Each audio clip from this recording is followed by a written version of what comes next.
Hello, everybody. Welcome to another episode of the Dork Side of the Ring podcast. I am your host, purveyor of all things dork within the scope of professional wrestling and sports entertainment. I am Grum. Hey, good to have you guys. Welcome.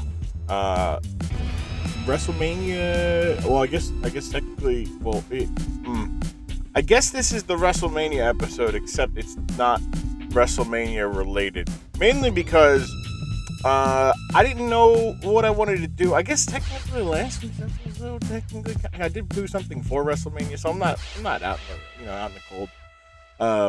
But I did bring on this week's episode. We got fucking chaotic. If you're looking at the time code or timestamp or time whatever, how long this is, the duration of this episode, and you're going, oh boy, Grum, why did you do this to me? It's Monday. It is Monday. Or maybe you're listening to this on the Patreon, support.grum.tv, and you're just wondering, 3 hours? 3 hours, and you're going to sit here and just talk? You're not just going to go right into it? How dare you? Well, you're right. You're absolutely right. How dare me, indeed. That said, we got the Grapple Guys themselves. We got Aaron, Brodz, and Jimjam, otherwise known as Aaron, Luke, and Jay Sean, on the pod. Their podcast. This is the first repeat guests. I wanted them to be the first guests that get to repeat, who get to be on the feed twice. Mainly because I wanted to get these boys on for the WrestleMania week, and I was off by a week.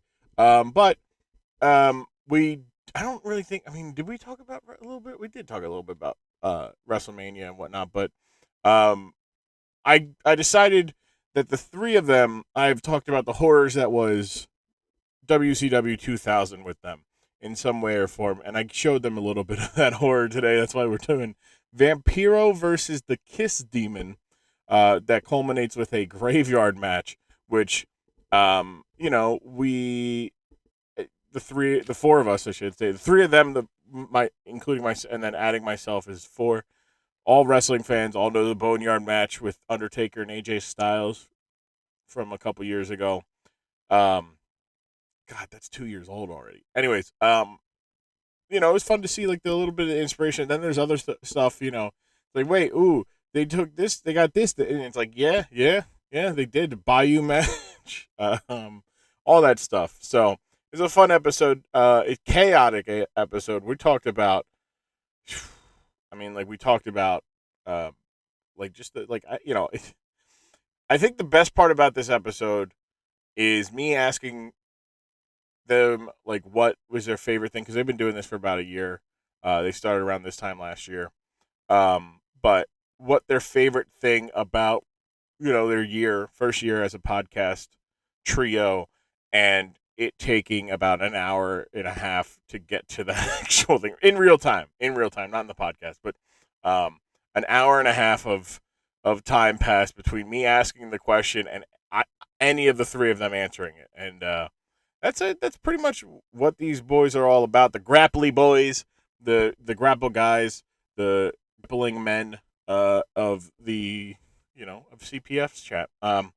Jimjam, Brodz, and Aaron, and myself talking about Vampiro versus the Kiss Demon. Man, who thought we would talk about the Kiss Demon twice in a calendar year? Just me, because I had this planned.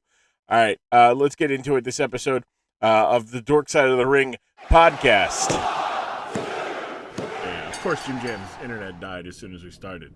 As soon as I hit record, his internet is nah. You're gonna have to restart me, homie.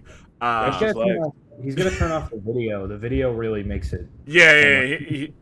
I know he wants to. I know he wants to show face. He's all handsome and shit. And he wants. It's true. Yeah. If I look like him, I would want to do the same. Yeah. Same. The great thing is he's not gonna know that we said that, right? So. Until he hears back and then here's that beautiful. Whether I might leave it in so he knows that we're talking nice about him, and then when he comes in, we just call here's this ugly fuck. No, okay, that's crazy. There we go. It feels crazy to me. I don't know what I did personally. It's not my fault. You know what I mean? But I try. I come in here and I try to be entertaining. Like I tried my fucking best. It's sick because I definitely know he didn't hear what we said before. No, he definitely didn't. It was so good. So good. So good. So What the fuck, man? You'll have to listen back. You'll have to listen to back. Yeah. Boy, yeah. That's a still chair to the back of some people in this chat. Just throwing that out there. It's all good. It's all good. We're here on the dork side of the ring. I'm with all three of them. The Grapple Guys, the Grapple Boys themselves. We got Brodz, we got Aaron, we got Jimjam, we got the Grapple Guys. Hell yeah, brother.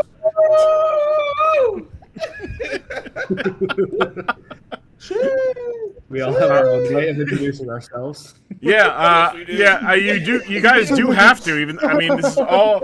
You are all the first to. You're all the first to all repeat. I haven't had official repeats, on the main feed. Jimjam, Brodz, and Aaron. We got. Jimjam takes the lead for most appearances on the podcast. What the fuck is up, niggas? What's up? You thought different. You thought wrong. You thought I wasn't coming back. You thought I wasn't coming back. For what? Why would you think that? You think it's stupid. It's disrespectful if you even had an inkling that it wouldn't be bad. Yeah. Exactly. So I didn't come alone this time. No. Well, you weren't alone either last time either. You had Diggy Not with important. you. That's not important right now. That's not important. It's not important. It's good to have you guys, though. Good to have the Grapple Guys. You can find their I'll let you guys plug it. You guys, you know what? You guys got your own thing. You go ahead. I'm giving the floor is yours for all your introductions. You guys can fight over the microphone. One microphone. All right, I think Aaron's got it. I got it. Let's not even. Yeah. Aaron, take it away. Because I'll just start it. Because here's the thing, right?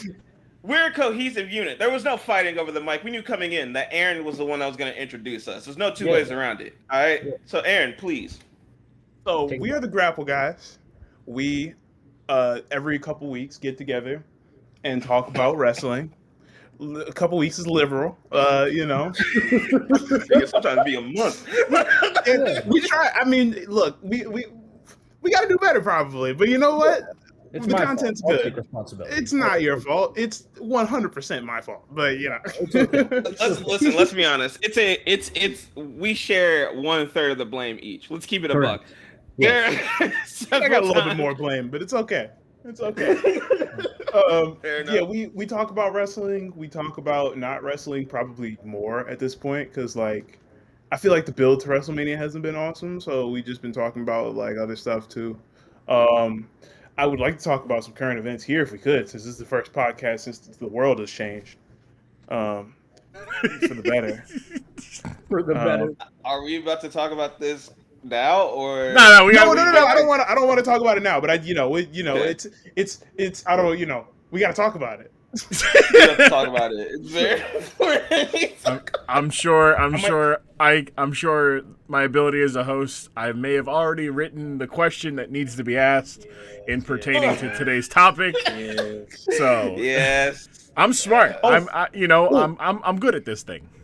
Yeah. Oh, definitely. Let me talk to the future people for a second. When this comes out, I'm sure that Cody Rhodes will have already won both WWE and Universal Championships.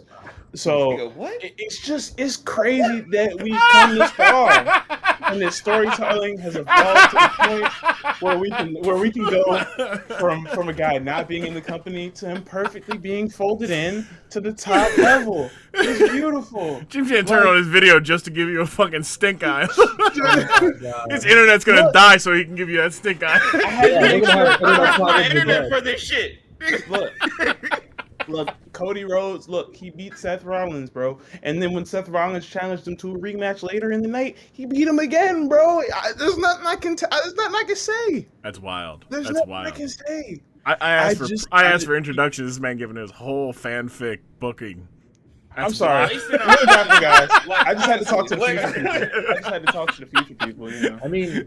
Yeah, for those who don't know, Aaron is the biggest Cody Rhodes fan on the planet. It's pretty obvious at this point. There's no one bigger, no bigger fan of Cody Rhodes than Aaron himself. The LPG of the 2020s. Talk to him. So we got Aaron. Aaron, say what up to everybody. Hi, what's going on, guys? We got Brodz. How's it going, everyone? And of course we got Jimjam. Oh, and I'm sorry to, hey, future people, real quick, let's talk to each other for a second, real quick. Let's lean in. Oh, God. Okay, so real quick, everything Aaron just said, won't it be hilarious when that doesn't happen? Like really think about that. Like, Seth is probably going to lose to Cody Rhodes, yes, all right? But the buck stops there. Universal and WWE champion, he not beating the Tribal Chief, bro. And that's on God. That's plain and simple. He not beating that. So Look, he isn't, but I'd rather say that he did and be wrong. Because if I'm right, then that's astronomical. That's crazy. Like there's no one like that's I'm Nostradamus at that point. He makes a great point. But he was wrong several times, so I don't know. Wild. It's good to have you guys on again. Like I said, they are the Grapple Guys, the Grapply Boys. If you want to call them that, call them the Grapply Boys. Go ahead. Maybe don't ever call us that. Soft belly Aaron. Soft belly Aaron over there. No, no. Hashtag soft belly Aaron. It's good to have you guys. Welcome on. Thank you for having us. Yeah, it's good. Look, this was history in the making. Also, avoiding getting ran over by Jimjam. I don't know what he was going to run me over in, but he swore that if I didn't get you guys on soon, that pain would come my way, and I didn't want pain to come my way. And I appreciate that. Because if there's one thing everyone should know about me is that when I threaten you, I mean it. And it's not something I immediately forget that I even said, to the point that when he was saying this, I had to really think, is he talking about me? Yeah. I like to see Look, you still the end with my threats. Today, you threatened Wheezy to take his childhood championship. Yeah, because I'm going to do it. That's the real future people. Hey, future people, when I raise Wheezy's his childhood championship over his unconscious body, when I raise that championship high above my head, and $1 million worth of pyro goes off, just know that I called my shot here. Just know. Wait, what? What? Like his Little League trophy? What are you talking about? Nah, no. See, this is proof that you don't listen to this prestigious show. So Wheezy was on here, and Wheezy was talking about how he is undefeated and still the reigning champion of his front yard. Like, he would defend his WWE Championship title belt at every family gathering and always win. So he still has the belt, and he's undefeated. To which Jimjam took that as a personal affront to him, even though. Oh, I do too, actually. Oh, Aaron's like. We got that's disrespectful as a mug to even be toting that title around here, just acting like you can walk around not defending it against me, bro. As disrespectful as a mug, bro. Look, I don't appreciate it. Look, I'm not booking you with that soft belly. You know, I got room for one, and that's Baron Corbin, and he's wearing a t-shirt. Put on a shirt nowadays. if I'll put on a shirt. All right, I'm in the closest of proximity with Weezy. Yeah. I feel like I'm the best shot here, man. Yeah, Brod's gonna cash it. Yeah, that's crazy. Weezy's getting jumped by 3 different for 3 different reasons. I want that belt. Give me that belt. I need that belt, Weezy. I need that belt, boy. That's the thing. Weezy gonna lose to Brodz, and guess who's gonna be right behind him? Aaron. And then guess who's gonna be right behind Aaron? In his Me. front yard. I'm undefeated in everybody's front yard. No. It's gonna be the Shield's Money in the Bank night all over again. It's exactly what's gonna happen. As long as you guys don't treat it like a 24/7 title and it ends up back in Wheezy's possession, you guys. No. Once I win it, I'm going straight to the airport. Weezy will never see that championship again. I'm not fucking around with it. Taking that shit to AEW. Pull the reverse. Not AEW. I'm gonna see if Jade Cargill won the championship. I'm defending that shit against Marco Stunt. Peter Avalon. Mm-hmm. Let's go, Kenny, bitch. So, we don't need to go over you guys' wrestling experiences again because You guys are the Grapple Guys. We don't need to do that. But we do need to get the socials out of the way. So if you guys want to run that down in whatever order you guys want to do or whatever socials you want to put out there, floor is yours. Okay. So my social, Aaron, Murder Morton. It's a new era. It used to be Solaroid, but we're going more simple now. We're going more government. Murder Morton. There we go. Yeah. Mine is, follow me on Twitter at ATS_2K18. Yeah. You need to change that name. I do need to change that name. I don't know why I don't remember why I made it that. It was like, I swear I told you to change that. You probably we have a brand to protect, bro. I'm just gonna change it to the single grapple guy. Just one grapple guy. 1/3 grapple guy. One third grapple. I'm gonna do that right now, everyone. It'll be changed by the end of this episode. on the pod. On the pod. I am Cozy Dude 97 or where the fuck my Twitter at is. I do not remember. My memory is so piss poor.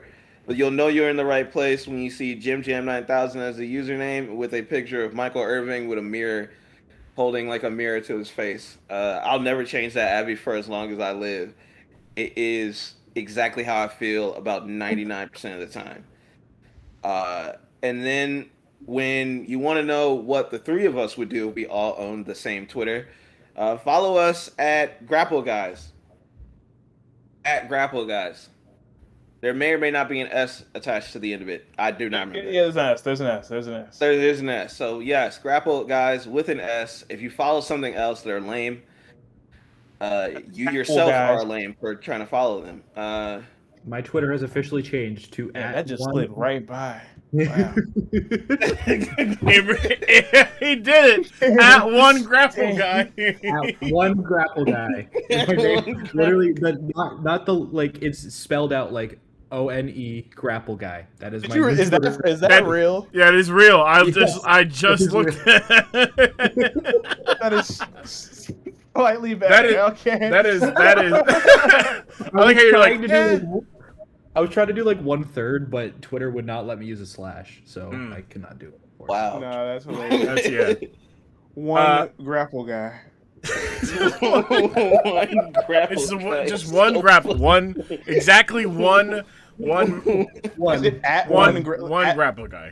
It's legit at one grapple guy. ONE grapple guy. ONE grapple guy. Oh, okay. At one grapple guy, follow him.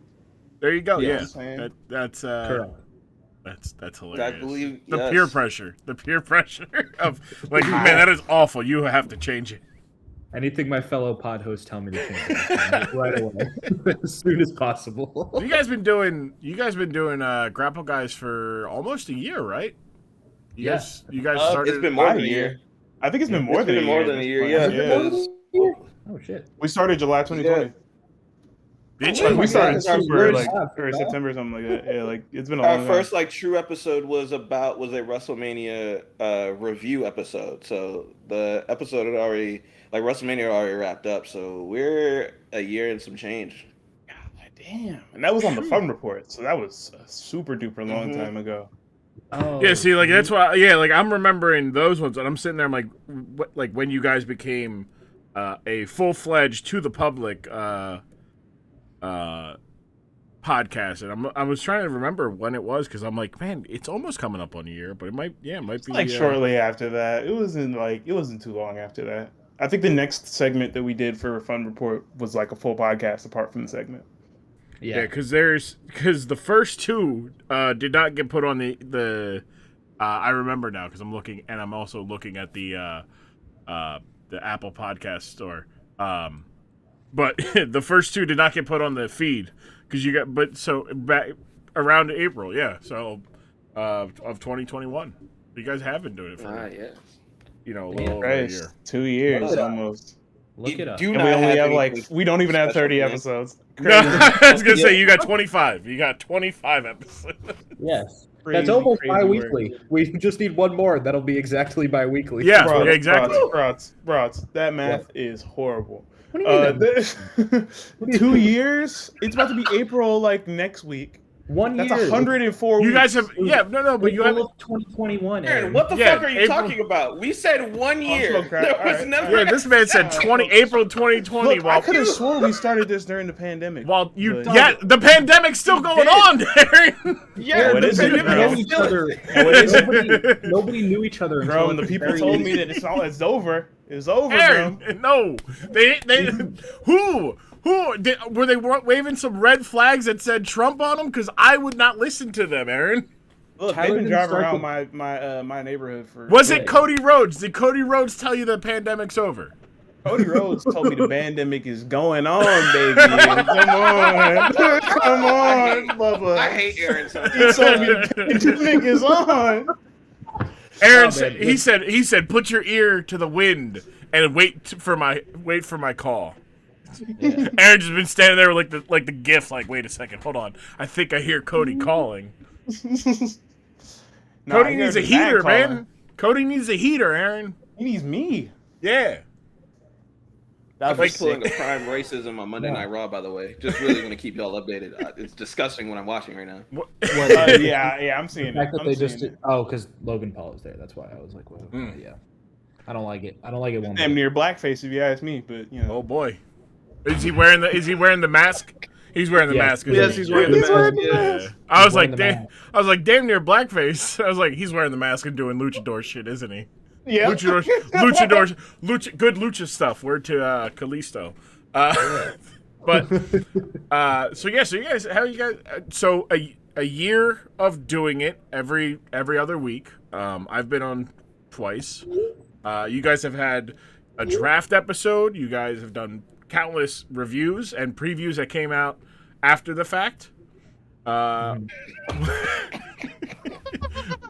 What's like one thing from each of you that is a good takeaway from your guys' time? 1 year, celebrating a year as a trio. Ain't celebrating shit. Let's be honest. What the fuck is that supposed to be? Hey, come on. Jeez. Jimjam said, "Fuck y'all, I'm going solo. It's time for my." He said, I wish they would still That's make not it Splash Bros. He really is the Seth Rollins of our group. God damn it, bro. God damn it. No, that's not. I'm not going solo. First off, He said, I wish y'all was Scuba. Nah, because bro, listen, we before we went on, we established who was what member of the Shield, and so Aaron was Roman, Uh-huh. because appropriately. he's tall. Yep, and then Jimjam was Seth, and I was Dean. So it That makes laugh sense. like stuff. Yeah, I saw that there was a lot of back and forth over. Man. Not true. Not true. Yeah, I saw a lot of back and forth in your guys' Discord about who was the Seth, the architect of it all, and Brodz was like, "I'm Dean. I'm cool with being Dean." He's like, he "You was guys- just last. He was not he's cool like- with That's actually not true. El Brodz was extremely not cool. He was just the third person to show up. So I tried to legitimately think of some connection, and honestly, outside of the fact that both Dean, not John Moxley, Dean, because those are two separate people. That is the fact that Dean definitely would murder someone in the ring, much like El Brodz. Correct. I am the architect because there's a lot of things in common between me and Seth. First off, if I'm playing dirty mind games, I would absolutely dress up like my Shield uniform to have a match with Aaron. I don't know what my Shield uniform in this case would be. Maybe I'd just bring my microphone to the ring or some shit. Right, and I would put him in the dirt swiftly, That's not true. Anyway, and then Well, I mean, why'd you use that match as an example? I don't know. It just made sense at the time. Doesn't matter. Anyway, and It then ain't no sense, but all right. me and Seth both have extremely iconic laughs, like something that no one else can really copy. Mine's is more iconic than Seth's. Seth is just like a normal cackle. Mine's has like range. There's different parts to it. That's on television. It's just mine's is just more iconic still. Like Seth is on he even has. television. He literally has television. I'm still more iconic than him in the laugh department. That's how crazy that shit is. Like, if that nigga wasn't on television, it wouldn't even be a contest. And then the last thing is that we're both incredibly humble, good looking, and can pull off a fit. Seth can't pull off as many fits as I can, though, because he's had some business. He pulls off everything. That's not true. He's never missed. He's never missed.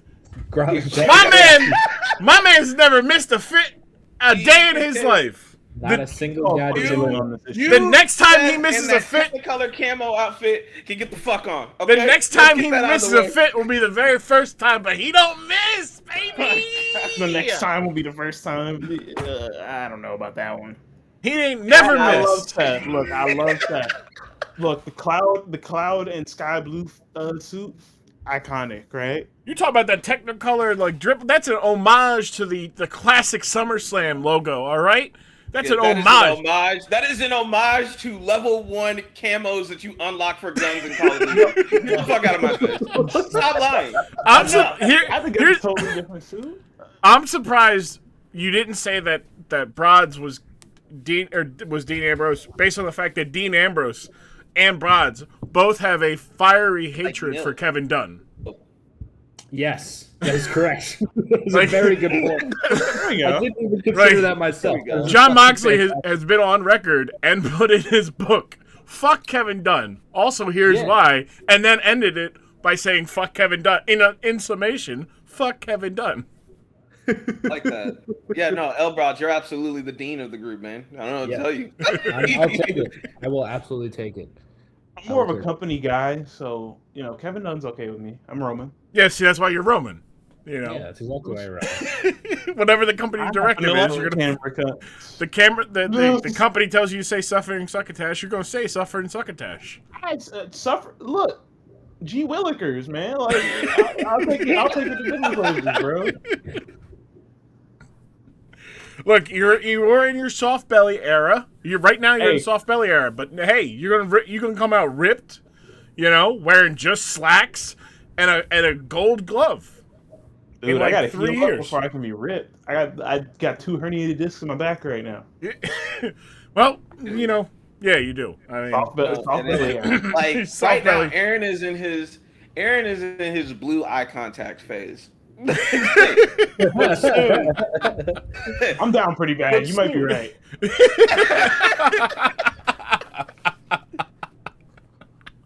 Don't worry. Soon it will. It will come. He's gonna come. He will be the big dog Aaron soon. And he's gonna go away for a little bit. And he's gonna come back. And he's gonna come back with a full beard. But I will already be like low key at the top of the WWE universe, and then he'll take it back because, let's be honest. I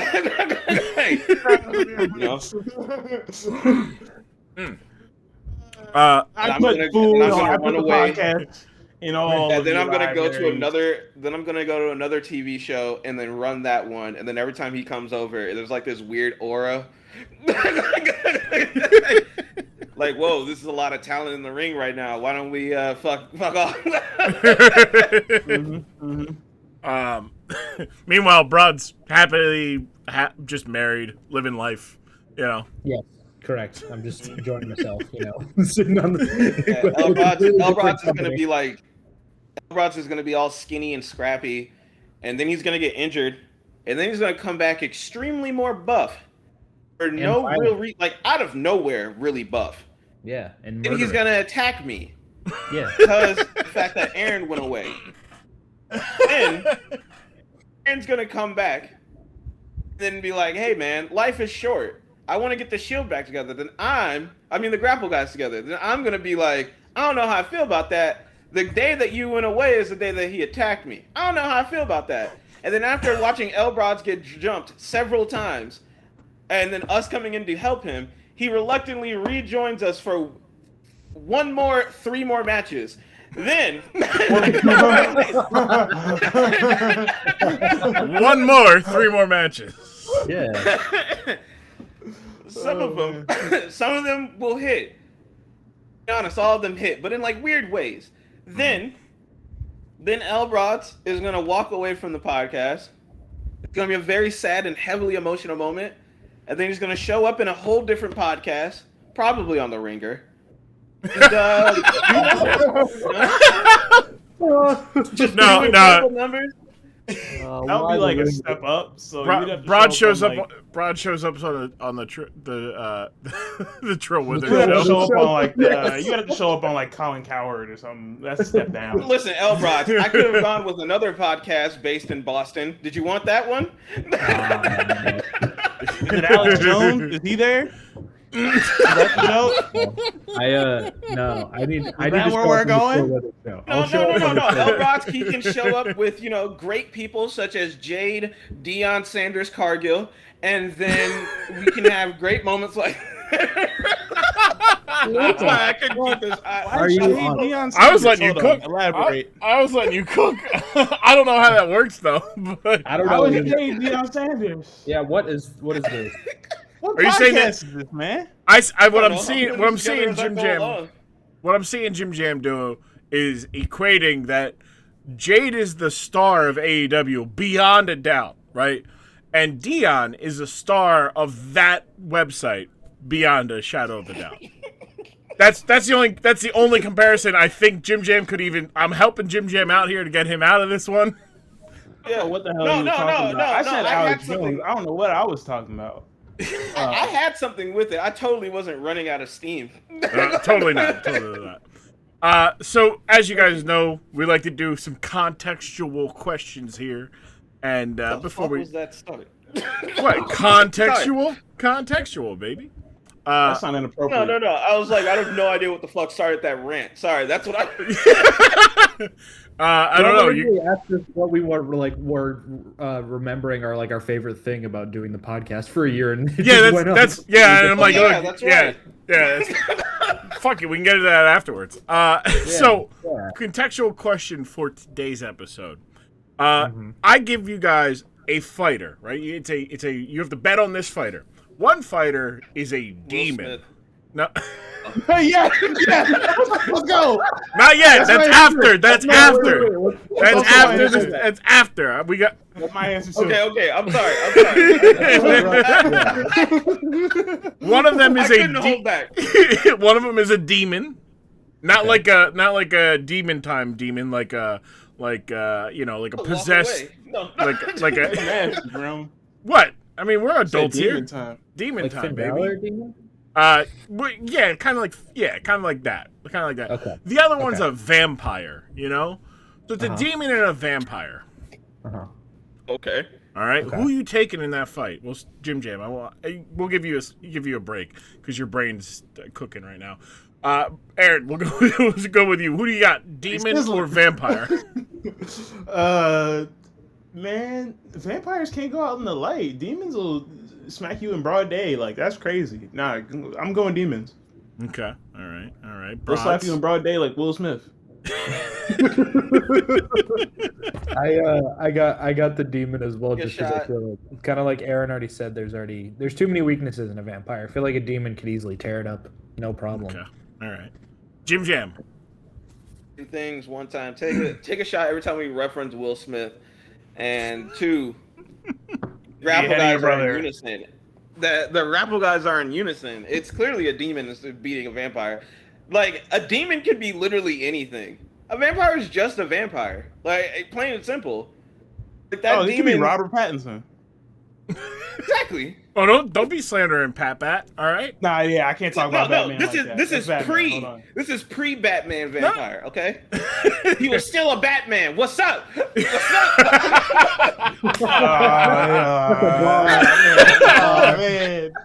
Oh man. That's Oh good. my God, That's Veer good. is coming to Raw next Monday. Everyone, don't forget. Veer. Yeah. Beer is coming. Bro. Talk about Veer Batman Mahan. real quick. What? He pined Veer is after coming. that white woman from Oregon, but passed on Zoe Kravitz. Like, this is the man supposed to respect? I'm just saying. I don't think he passed Continue. on. He didn't pass on Zoe Kravitz. Zoe Kravitz just like, I'm out. You Are we come talking and about eat. Christopher Nolan? No, what? No, we're talking about Robert Patterson. Oh, This nigga I'm didn't on. listen to Look, shit. bro, I missed 2 words, and I'm I'm off on a. I was see- like, what are you saying? I don't know. See, a demon probably is the right answer, but at the same time, I feel like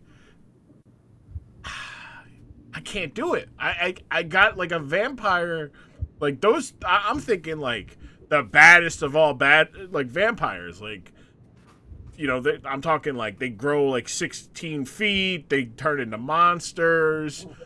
You know, I'm not thinking about like, oh, like Dracula, like, oh, I turned into which vampires growing 16 feet? We talking about like Skyrim vampires, my man. Oh, okay. That's not my brand of vampire necessarily. Yeah. Well, I guess even if I'm thinking like Adventure Time, Marceline vampire, she kind of also does that. So I don't know. Maybe you're right, but at the end of the day, do demons have blood? I mean, what they're possessing, they probably do, yeah. But do they have physical blood? Depending on the demon that you're talking about, you're getting a demon whose blood is legit fire, like hellfire runs through their veins. Well, like the other thing is like Supernatural's done that before, where like they've had the vampire and a demon go after it, and like the vampires are just hard to kill because you can only stop them by like cutting them off at the head, like they're like decapitating them. Whereas like a vampire or like a demon, you know, you could trap it. You could like. Yeah. I thought it's like wooden stake to the heart. No, that's the Dracula one, you know. Whereas like all the like the more Brothers Grimm type vampires are more you got to cut off at the head. Like the stake is like overdone. Like, you know, sunlight kind of helps, you know, or UV lights, and holy water. Holy water does, you know, damage to both of them. That's what I'm saying. If you're getting hoed by water, that's packed. No, demons in 4. Come on, bro. That's crazy. You're getting hoed by a liquid. That's disgusting. It's been blessed by a holy man, though. You know. In Jesus' name, he's still a bitch. Like, get him out of here. You think Chris Rock wish he had some holy water on him? I don't think that was stopping Will, bro. I don't think that was stopping. I think Cobb was behind him, bro, with that. To be honest, like, keep it a buck. Will versus a vampire. I'm taking Will. Like, it's getting scary for that vampire. Niggas getting smacked out here, bro. You're not rocking with Chris? Somebody call 911. They're smacking people out here. We were man. Last night was a top 10 chord night. Because I mean, I wouldn't say it's top 5, but it's definitely top. It's up there. It might be 6 or 7. It was top 10. It was absolutely. Yeah, it was definitely I would put top it 10. at top 7. Yeah. It was just the bad takes that were getting out. You know, going out there. Judd Apatow. I can't be there. Can't be there. Fucking Judd Apatow. He could have killed them. Which. I mean, sure, you see the doctor who basically was like, imagine if he had smacked Betty White, and I'm like, yeah, sure, no, we could change the scenario in any way to make him look good or bad. I said, what if he slapped Hitler? You think about that one, did you? What if he slapped Hitler? What if Will Smith slapped? Would you be outraged then? Yeah, what if Will Smith slapped Putin? You know, I mean, like, nah, the funniest shit was when they were like, don't be a Will Smith, be a Zelensky. I was like, Zelensky would absolutely smack the dog shit out of Putin if he had a chance. Like, yeah, like Zelensky wishes right now he could get into a 10x10 room with Putin and just bare knuckle the fuck out of him. Like, that's what Zelensky wants to do right now. Like, but he can't because he got to be, you know, fighting for his entire country and his people. But if it's like. Zelensky's like the Batman, give me 5 minutes with him. I'll get the answers. It's like, no, we got the answers. He did the bad thing. You don't need to, give me 5 minutes with him. It's just like when Chris Rock got smacked, me and my ancestors, I had to sit down with my ancestors, and we just like we all sung Kumbaya. Like, it was a beautiful moment for the Black community. Fuck Chris Rock. He is a nigger guy enabler. I'm sorry that I'm saying that on your podcast. That's fine. Did you not hear Jimjam's first 10 words into being on this episode? I didn't. But... I said, nigga, please. Yeah, okay, yeah. There we go. No, I'm going but Chris Rock is a dog shit human being, and like really does not seem like a good person. So I'm glad Will smacked the shit out of him. You know. He ain't do nothing either, so he's, double bitch. So, I mean, I'll smack the shit out of him too. Like, if I ever see him, I feel like you could absolutely beat the shit out of Chris Rock, no problem. Oh, we don't want to get into the conversation about how many athletes or actors or famous people we could all beat the shit out of. But Yeah. I feel like Fair number. most Like, a lot famous of people these can't thin- fight. Yeah. No, they cannot. Like a lot of the thin white boys that like Tumblr loves, I'm snapping in two. Like, and I don't think twice about that. Like I've know they had can't Tumblr fight, for though. several years now, and they have not once posted a single white boy where my first thought was he looks like he can fight. Nah, not a single one of them. You don't think Pete Actors Davidson? aren't You here think to be- Pete actors Davidson aren't can really fight? supposed to be fighting. He's Pete Davidson. like that. Pete Davidson, he only needs to be better at fighting than one person. Like, he just needs to be better at fighting than one person. Because who the fuck else, honestly, besides this one person, who really has this undying want to fuck up Pete Davidson? Like, I don't, like, no one cares. Like, Nobody Pete gives a Davidson shit is about not Pete that big of a celebrity. Like, it's just this simple level of like, he's on SNL. He's not even like a good actor or anything, and he's just having his like moment of fame. I'd say he's actively a bad actor and not funny. Yeah, sure. Like, but I mean, you could say that about a bunch of people, and it's completely just like, yeah, I don't think this guy deserves the fame that he's got. Well, here we are. Like, there's a lot of people in the world who I don't think deserve the fame that they have. Yeah, here we are, and they all have their fame. Yeah, if we're keeping it a buck, 85% of Hollywood does not deserve the fame that they got because they're just bad people. Like, It's true. like if we're doing like they don't deserve to be famous. No one deserves to be famous. Like the idea that you deserve to be world renowned because you're fucking mediocre at life, but people think you're charismatic or something like. Like what's the argument? Because if your argument is like Pete Davidson shouldn't be famous, I will simply ask, what is like then why don't you become famous? Because if it's that easy that like somebody, and I'm not defending Pete Davidson, I'm just defending the notion that like people are like this person shouldn't be famous because they're like mediocre, whereas like the argument should be, hey, like, you know, maybe Chris Rock shouldn't be famous simply because he's funny, but also we should hold him accountable for, you know, letting Louis C.K. get away with saying the N-word like right in front of him and not going like, no, Louis, you can't say that. When Jerry Seinfeld is the one that's like, he can't say that. Shout out Jerry, man. Shout out Jerry. Jerry, Oh. people like, hey, people like, Absolutely not. what you talking about? Jerry also be fucking up. Look. What are you talking about? Jerry be fucking up in different ways. What are you saying? Yeah. I mean, like, it's like he's friends with Richard, what's his face? Kramer, Mike Richards. Yeah, whoever. Yeah, Who- yeah. There you go. Which, like, he's still friends with him, despite the fact that he's like, yo, like, you know, like, Mike Richards did in fact say the N-word a lot of times at the Laugh Factory, but he's still he's still my guy. It's like, what? No, like, I can't. It's just Hollywood is just a cesspool of just bad people. But I mean, that's also just content creation in general is just a lot of bad You people. know, yeah, that's what I'm like. I'm not gonna fault the guy for knowing someone who is a piece of shit, even because I mean, most people in Hollywood seem like they're pieces of shit. So, you know, as long as you're not gonna, don't say the M word, man. You know, Jerry it's kind of Seinfeld harsh. Jerry Seinfeld dated a 17-year-old. Oh, He himself was in his 30s. Oh God, I didn't know that. Yikes. Yikes. I knew it was something along those lines. is that real? Oh, brother. Yes. Oh, brother. Jerry. Somebody. Nasty I mean, man. here's a- Seinfeld.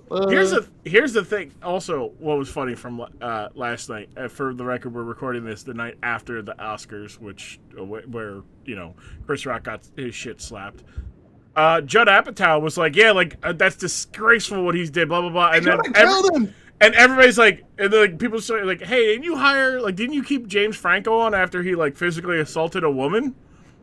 And then delete all this stuff. Then somebody's like, "Oh, like this is the most disgraceful moment in the Oscars," and they're like, "Hey, doesn't your ex date his own daughter?"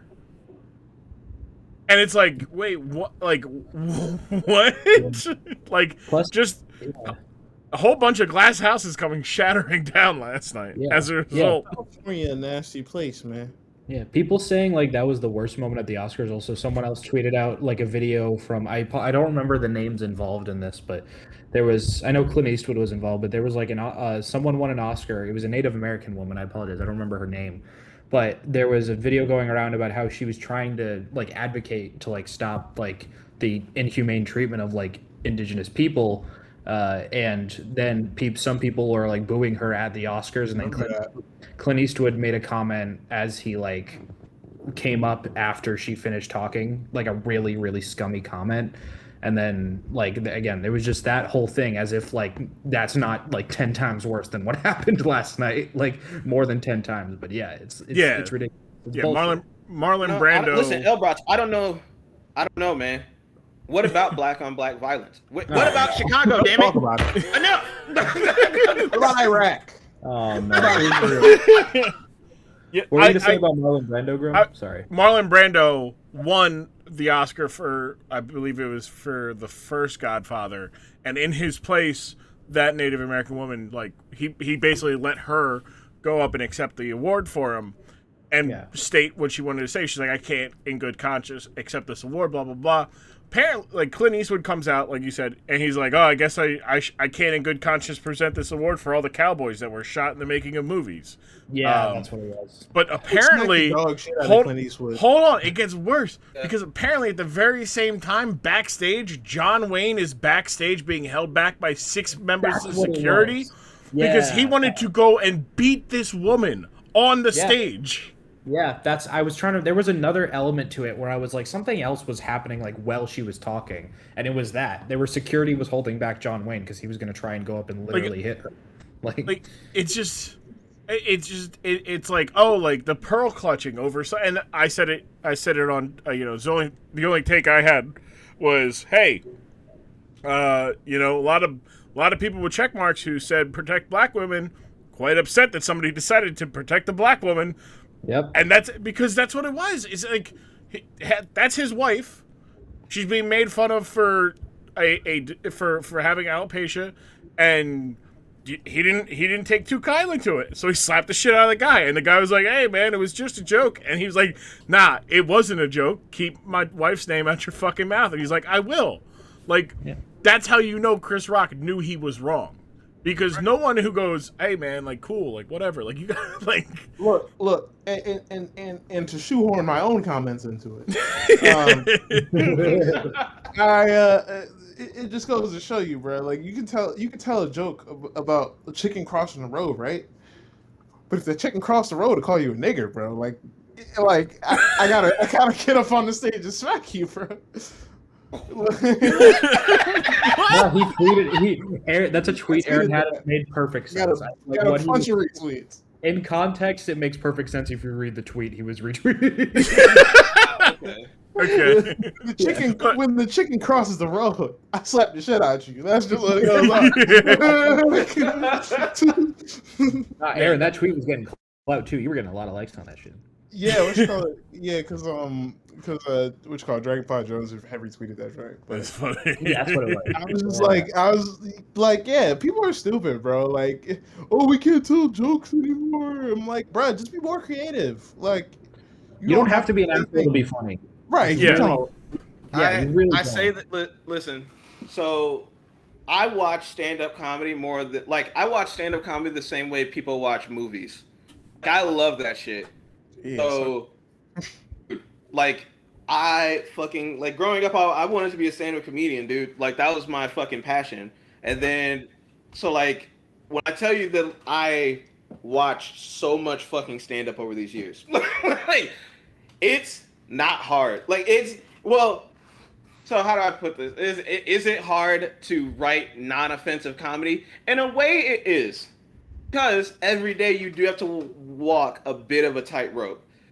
But after clearly seeing multiple famous comedians, I've watched several different comedians talk about so many different aspects of life and still be genuinely funny about it, is that, and it's one of those things where it's like, every day that excuse of like, like how do you not be offensive? It gets smaller and smaller. Okay.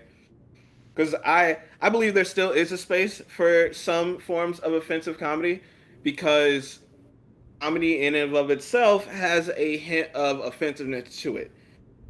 Not necessarily shock comedy that we've seen from different comedians over the past who, thank God, their era is fucking... Like, the era of shock comedy is so close to being dead. And I think that's what a lot of people are getting mixed up with when they say they're like stand-up comedy is dead. It's not. Shock comedy is dying quickly. Okay? The era of Amy Schumer and Anthony Jeselnik getting 1 hour on your television is a dead era. And I bring those two up in particular because even in real time, I could not say with 100% honesty they were funny. Because they weren't. They were fucking terrible. And I don't...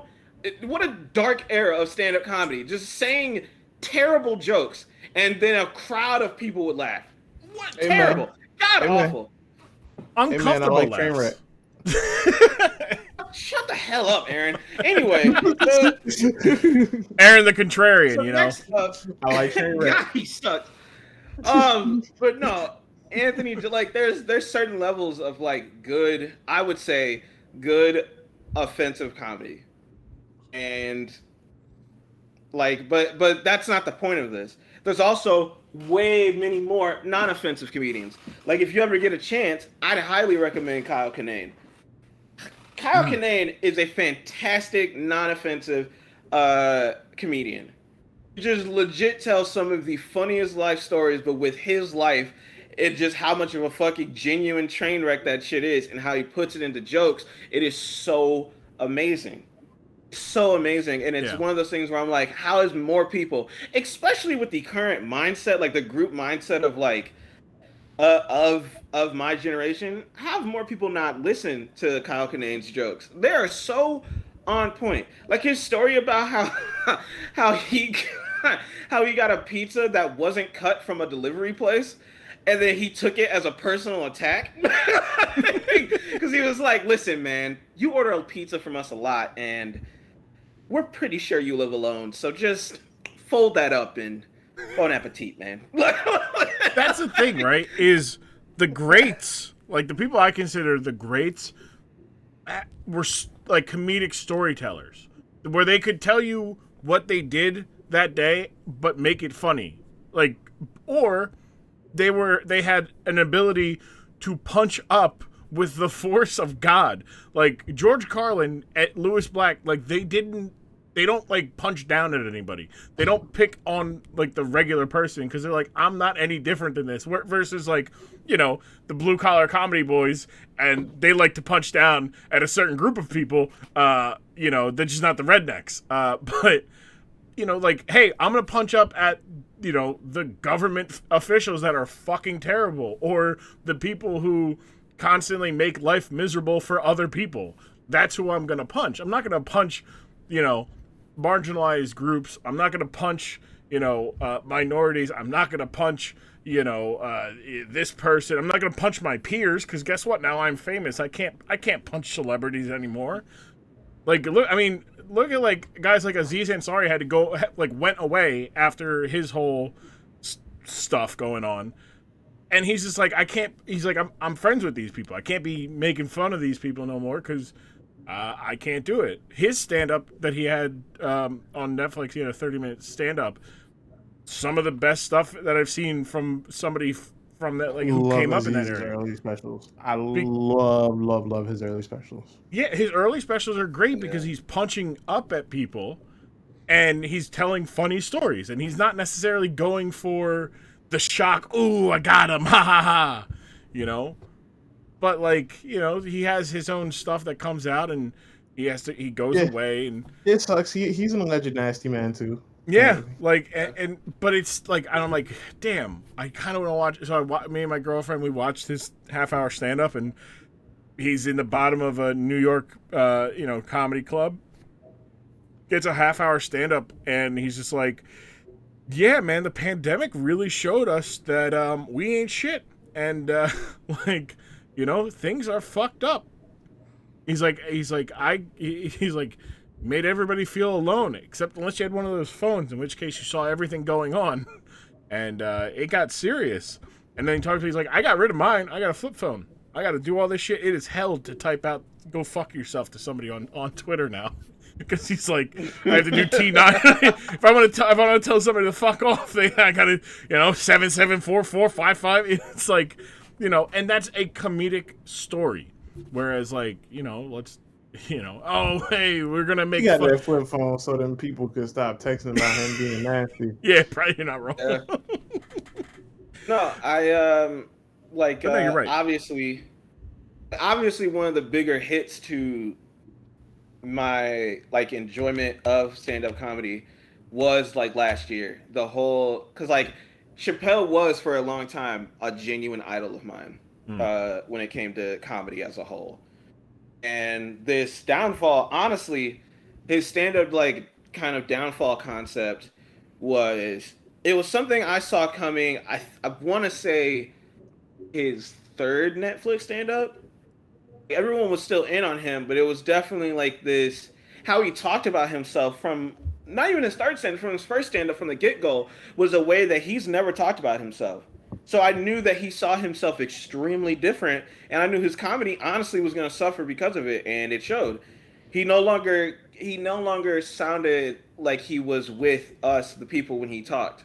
When he talked about political issues or anything like that, it was always, never forget who I am. I'm Dave Chappelle. Like that didn't mean anything, And now in his head it did, and I think his comedy suffered because of what how he thought about himself then. I don't know if he thought about himself back then during the Chappelle show and stuff like that as I'm Dave Chappelle. It made it sound like he no longer saw himself as a black person, as part of us. He sounded like he was above all of us, and quickly because of that, his stand-up suffered, and that honestly, it really fucking hurt. To be brutally honest with you, like, yeah, no, look, hurt. It's wild.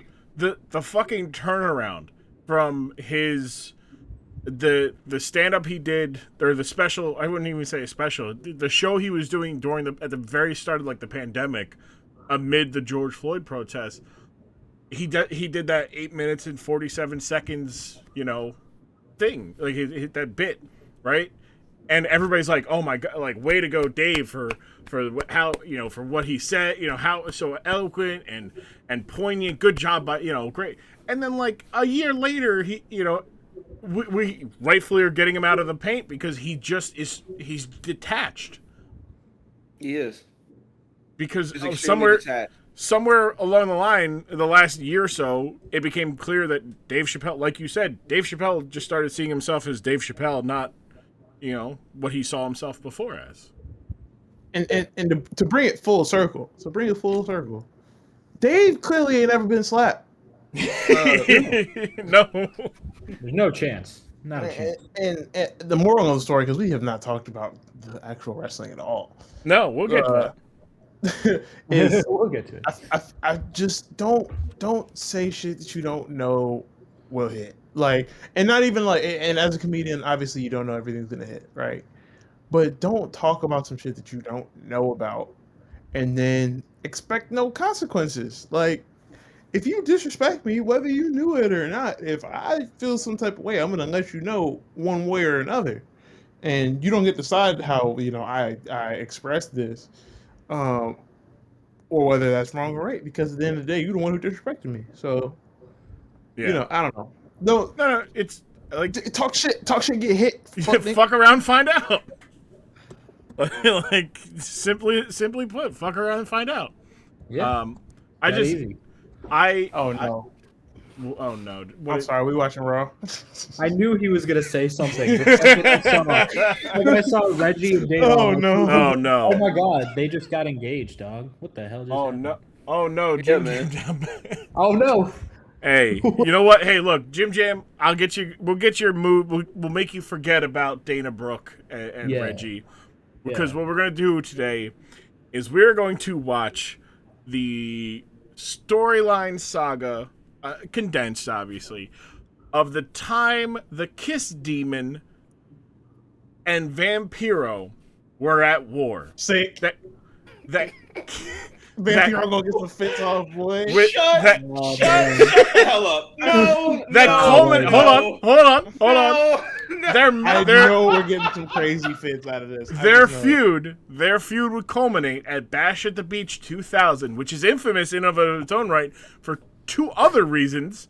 One being Booker T winning the world title for the very first time, and Hulk Hogan walking out, and then Vince Russo, defamation of character on him, and thus getting sued. Basically, the last time we ever saw Hulk Hogan in the last time we saw Hulk Hogan in a WCW ring. But also on the card that night was a graveyard match between Vampiro and the Demon. Nah, dog. We're doing 2000s WCW, and I'm so excited about it. Yes. Because I've never heard of this storyline, but I'm so excited to hear about it. This all comes off of like another dork side future topic of at Great American Bash 2000. Vampiro and Sting would go into battle in a human torch match where the object of the match was to set your opponent on fire. Okay? And that match would culminate with Sting or a Sting-like body double being lit on fire and thrown off of the NitroTron. Okay? I love wrestling so much. Vampiro waged war in the summer of 2000 against any other face-painted weirdo. And we're going to see that here at the dork side of the ring. We'll be right back. Oh, yeah, it is the Macho Grum back again, to tell you about what we got cooking over at support.grum.tv. That's right, the official link.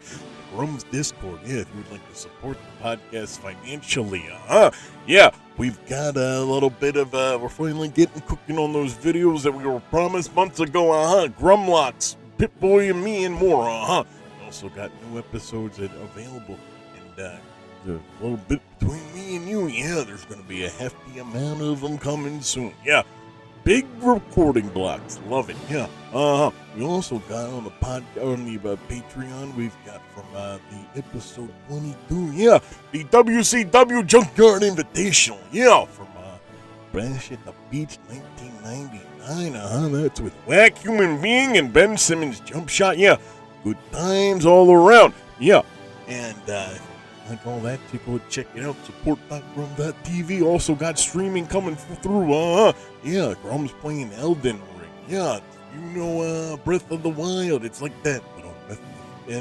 methamphetamines, methamphetamines and LSD, Breath of the Wild LSD user, that's what I call it, and I am the Macho Grum.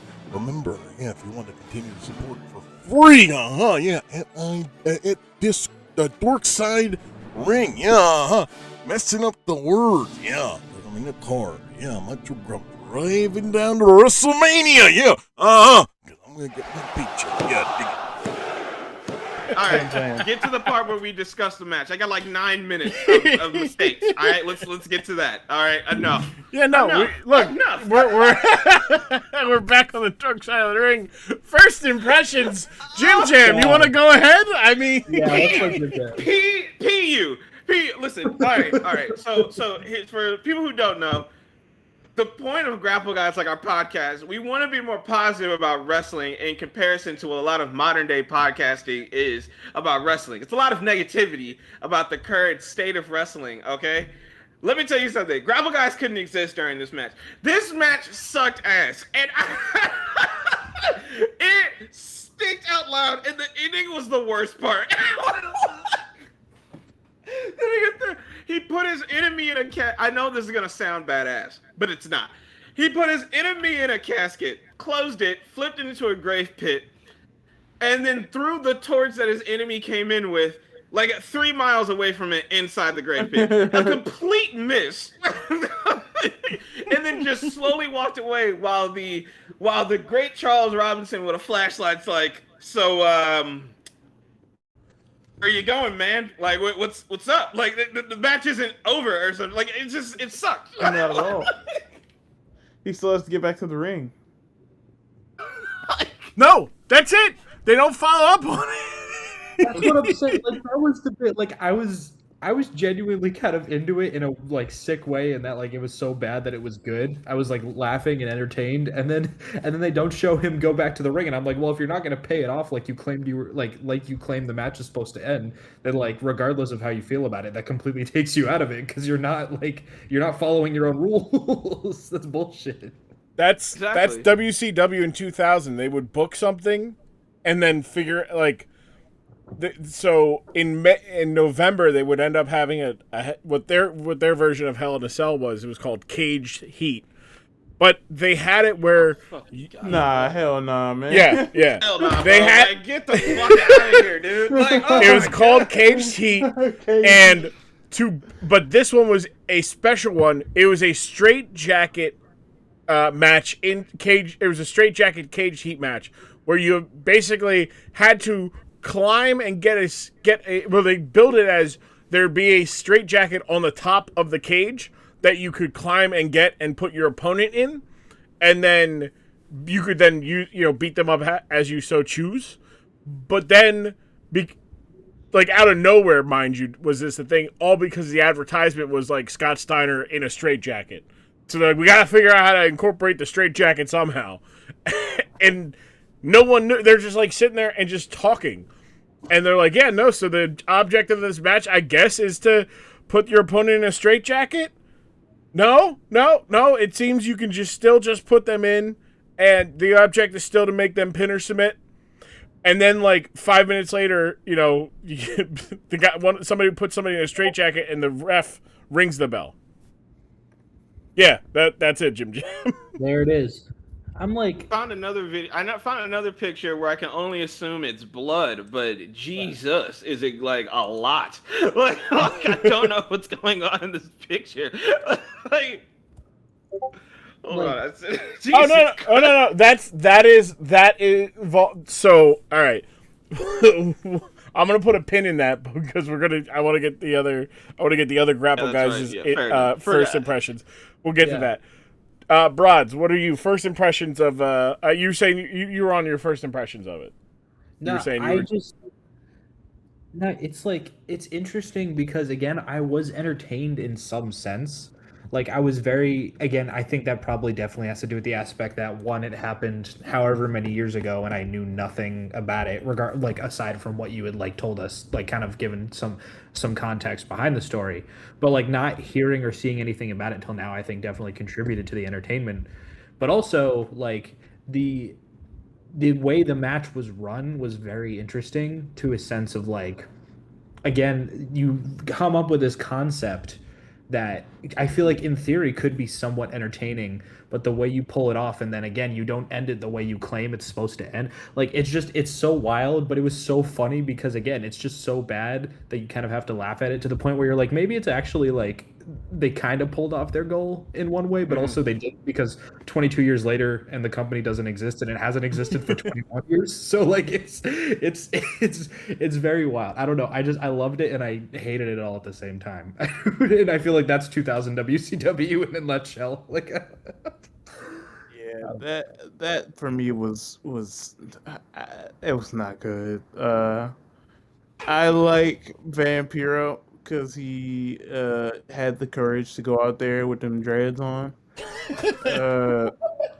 and throw them kicks, and that's you know what, that's commendable, bro. You need somebody to go out there. You need some white men to put on dreads and throw kicks sometimes, be in terrible segments.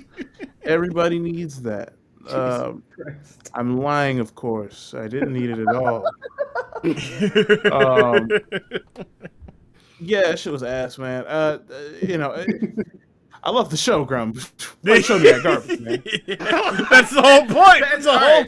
So Grum. All right, so that's the other thing, right? The entire time I was like, this isn't my show. This is Dork Side. I want to be entertaining for Grum and his audience, because Grum is a great fucking person. So I'm gonna give him the best that I can give, because he deserves it. He's a fucking fun fucking dude, and he clearly deserves it. But as I'm watching this shit, I'm like, dog, this shit sucks. Like, it just straight up sucks. That's the whole point. That's been Yeah. the whole I know, point. but it's like, bro, I Yeah, can't even no. like. Nah, Alright. man, RoboCop opening the door. That didn't suck. That was hard. I don't care. No, it's but again, right? It's all This sucked. right. I could show that to a whole bunch of people, and some people are gonna think that sucks. Some people are gonna be like, "Yo, that was so cool!" Like, Those you people are had- tasteless or With all due, Yeah. listen. No, here's the thing. this All no. audience, Again, audience, objectively, this dork side sucks. audience, okay. No, hold on. Fuck it. I'm gonna take it a crazy step. I'm gonna take it a crazy step right now. Oh no! Oh god, Grum, you may All have right, to my cut Twitter @ is CozyDude9000. When you hear this episode, if you thought that graveyard fight was good, I want you to first tweet me that you're going to block me so that I can block you back. Okay? Because I don't want to take the chance that your type of takes is hitting my timeline. All right? That shit was ass. like, I can say all I want, like I was saying about like it being like so bad that it's actually somewhat entertaining. But I feel like again, I can't even say like objectively because obviously wrestling is inherently subjective. But that Yep. I feel like objectively to a point you could say that was not- bad. Yes. That was bad. Yeah, like it was just not. It- it's not good, and it explains why WCW ended the way it did. And Like, there correct. weren't even any sting druids in the graveyard. There were sting No. druids leading up to that the whole time. Yeah. Aaron, thank you. Aaron, we almost forgot. I almost forgot. So here's another thing that had no payoff whatsoever. So in the first match that Grum showed us, it was just a normal standard match 6 days before Bash at the Beach, right? So it wasn't even like a pay-per-view or some shit. Like they're having this match. The Kiss Demon wins. But during the match, a bunch of like Sting druids comes out of the woodwork to distract Vampiro. You know, earlier things that happened. A lot of go sub to Grum's Patreon if you want to know more. And then during that whole scene, after the Kiss Demon wins, all the druids get into the ring, and they all have bats. And they're standing over Vampiro, who's just now more or less coming to. I don't know how he got like drained. That match was about 2 minutes because I had my stopwatch out. And then they got close, they surrounded him, and then nothing happened to him. The next time you see Vampiro is after the commercial break, and he's just yelling at a woman holding the mic. Just talking about how, like, I'm the one who plays the mind games here, not you. Like, how are you still alive? Is my question. You should have been beaten by multiple bats. you should be dead. Yeah, Yeah, multiple bats. What did they do to you? Like, did they not do anything at all? Multiple crows.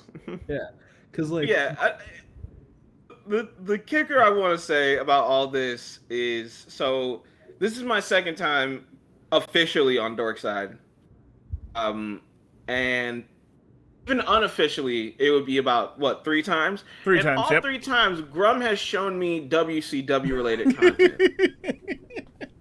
Yeah. A lot of shit, though.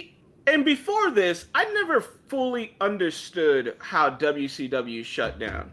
Like, I was always able to get, like, parts of it, but I never knew the whole story, per se. Like, I knew there was a ratings war, and I knew that WWE F at the time had to really pull out all the stops to do it. Now that I've seen these 3 things, I can honestly say that without a doubt, my question that I have now is, when did WCW, like, how did WCW beat Raw at any period of time ratings-wise? Because the more that I look at this shit, the more I'm like, I'm concerned for what counted as good television back then. Like, All right. think like So Well, this is 4 years to the event of the formation of the NWO. The NWO formed Bash at the Beach 1996. That was Bash at the Beach 2000, right? From the formation of the NWO until mid '98, right around the time like Tyson got involved in the HBK and Stone Cold. That's the 83 weeks where Monday Nitro whooped WWE from pillar to post, almost on 83 weeks. Even towards the end of it, they were like close. It was like maybe like a 5.1 to a 4.6, but they were doing numbers on WWE at a good large portion of it, to the point where Eric Bischoff is challenging Vince McMahon to a fight on pay-per-view, and he's coming down on a Harley that is being lowered from the ceiling, and the following Nitro calling Vince McMahon pussy and saying he didn't show up because he's afraid of me, right? Yeah. That is compelling. There's a lot of bad stuff. There was other bad, like they had Glacier, they had Blood Runs Cold thing. I talked about that with Jackie and Connor. Like, there's some bad stuff during that time, but for the most part, WCW is knocking it out of the park because NWO is cool. Sting is cool. Everything is hot involving, Roddy Piper comes back and he puts the sleeper on Hogan at Starrcade 96 and he should win, but because the ref was kind of dirty and things were, happening, Hulk Hogan walks out with the title, so people want to see that again because he did it once, he can do it again. They build the Super Bowl, all this stuff. But as soon as WWE started saying, fuck it, let's crank up the heat, let's get, attitudinal, and at the very same time that that's happening, Turner Sports and Turner Media is being bought by, or is merging with Times to become Time Warner. Yeah. And they are basically like, hey, like, cool it down on the cursing, cool it down on the aggression, cool it down on the language. Hey, like, let's not, like, objectify women as much. And it just started a snowballing of, like, WCW being hamstrung with a lot of stuff. Then they get a second TV show that they didn't want, that TBS was like, we want this show, but we're not paying for it. You got to do it. And they're like, you own us. What the fuck? This is dumb. So then they're being stretched thin. Eric Bischoff is getting, like, worn out. And by 99, he's fired because he basically he tells the story where he went into a boardroom meeting with execs from Time Warner Turner and was like, hey, when does Nitro air? And members of the board who were being critical about his creative, like the creative of the show and all this stuff, are like, it airs on Tuesday. The show's named Monday Nitro. And they're saying it's showing up on Tuesday and Wednesday. Like, that's the kind of people that he's dealing with, right? So that's where how WCW was being better than WWE, but by this time in 2000, WWE is objectively better because they have The Rock, they've got Jericho, they've got Triple H, they've got, Stone Cold's out at this time because of the broken neck, but they have objectively cooler, gimmicks and, much brasher stuff. They had no chance because at the same time, WWE took off, we maybe got about a 6-month window where WWE took off their handcuffs in terms of what kind of content they were putting out, and WCW we're still doing the same stuff, right? Where we had 6 months of really good, both sides putting out the best that they could with like just the basic restrictions of, like, don't murder each other, it's TV 14. Yeah. And then even Brian Pillman pushed that envelope, though. I mean, yeah, sure. Yeah, like, and you just had these, larger than life stories going on. And by 2000, WCW isn't the company that it used to be because Vince Russo had convinced Turner and TNT and all these, he convinced them that he could save WCW from the slide that they were on. A slide that WCW was responsible for. So he comes in 99 and they're like, oh, great, this is great. And he objectively makes it horrible. Like, he does the whole, like, they redo he's the first to redo the Montreal screw job, but with Brett and Goldberg. And, they reformed the NWO, except this time it's Kevin Nash, Scott Steiner, Jeff Jarrett, and Bret Hart. Like go back to Grum. Go ahead. No. Like, it's just like, it's bad. Vince Russo then leaves, right? He's like, I can't take it anymore, and quits. Yeah. And then they convince him to come back, and the people go to, like, I forget who it is. Harvey Schuler, I think it was, maybe. went to Bischoff and said, "I need you back." And he goes, "Look, you guys fired me. I'm sitting at home on my contract. Either you pay me, like to sit here, or you pay me to come. Like we're not doing like you're paying me at the rate that you guys fired me at." And they're like, "Fine, whatever, come in." So that's where Russo and Bischoff come back. I've been like, no. Yeah, right. Well, he was like, he didn't. Bischoff's adamant. He's like, I didn't buy the Russo hype. He's like, because I know Vince. Vince at the end of the day is the guy who ran things. Everybody who came over from WWE to WCW was like, nah, like Vince is the guy. Don't listen to it. Like Nash said it. Scott Hall said it. Pac said it. Like anybody who was like came over during that time where Vince Russo was getting more creative power was like, no, it's Vince. He's got some good ideas, but ultimately Vince is the guy saying yes and no to these ideas. If he doesn't have somebody to keep him in check, you saw what happened. You would get the NWO Silver and Black, and you get the Harris brothers, Heavy D and Big Ron, the fucking security for the powers that be, and all this stuff. And then Russo it's like April 20 or April 2000, I forget, like early in the month. They stripped all the champions. They said, we're doing all the champions, no longer champions. You know what? We're not doing that. So this is what we're going to do. A tournament this way, a tournament that way, a fatal 4-way here. Yeah. And then we're going to make all of our appealing young upstarts that we were pushing as faces, like Vampiro prior to this was getting the rub of the century. He was wrestling with him and Sting were the brothers in paint. Of destruction? No. That was, they were stealing that whole thing. But Brothers in Paint, he was saving Hogan. Like, he's getting these rubs of being the big guy, and the crowd's getting behind him and everything, and they turn him heel. And he just kind of, he goes from being, like, the up-and-coming babyface at, like, maybe the third or fourth babyface on the roster, to being, like, the 7th or 8th heel, because Jeff Jarrett had to be a heel, Scott Steiner was a heel, they wanted to push, they wanted to put Mike Awesome as a heel. They brought all these people in and like pushed Vampiro down, even though they kept him with Sting again, like going against Sting.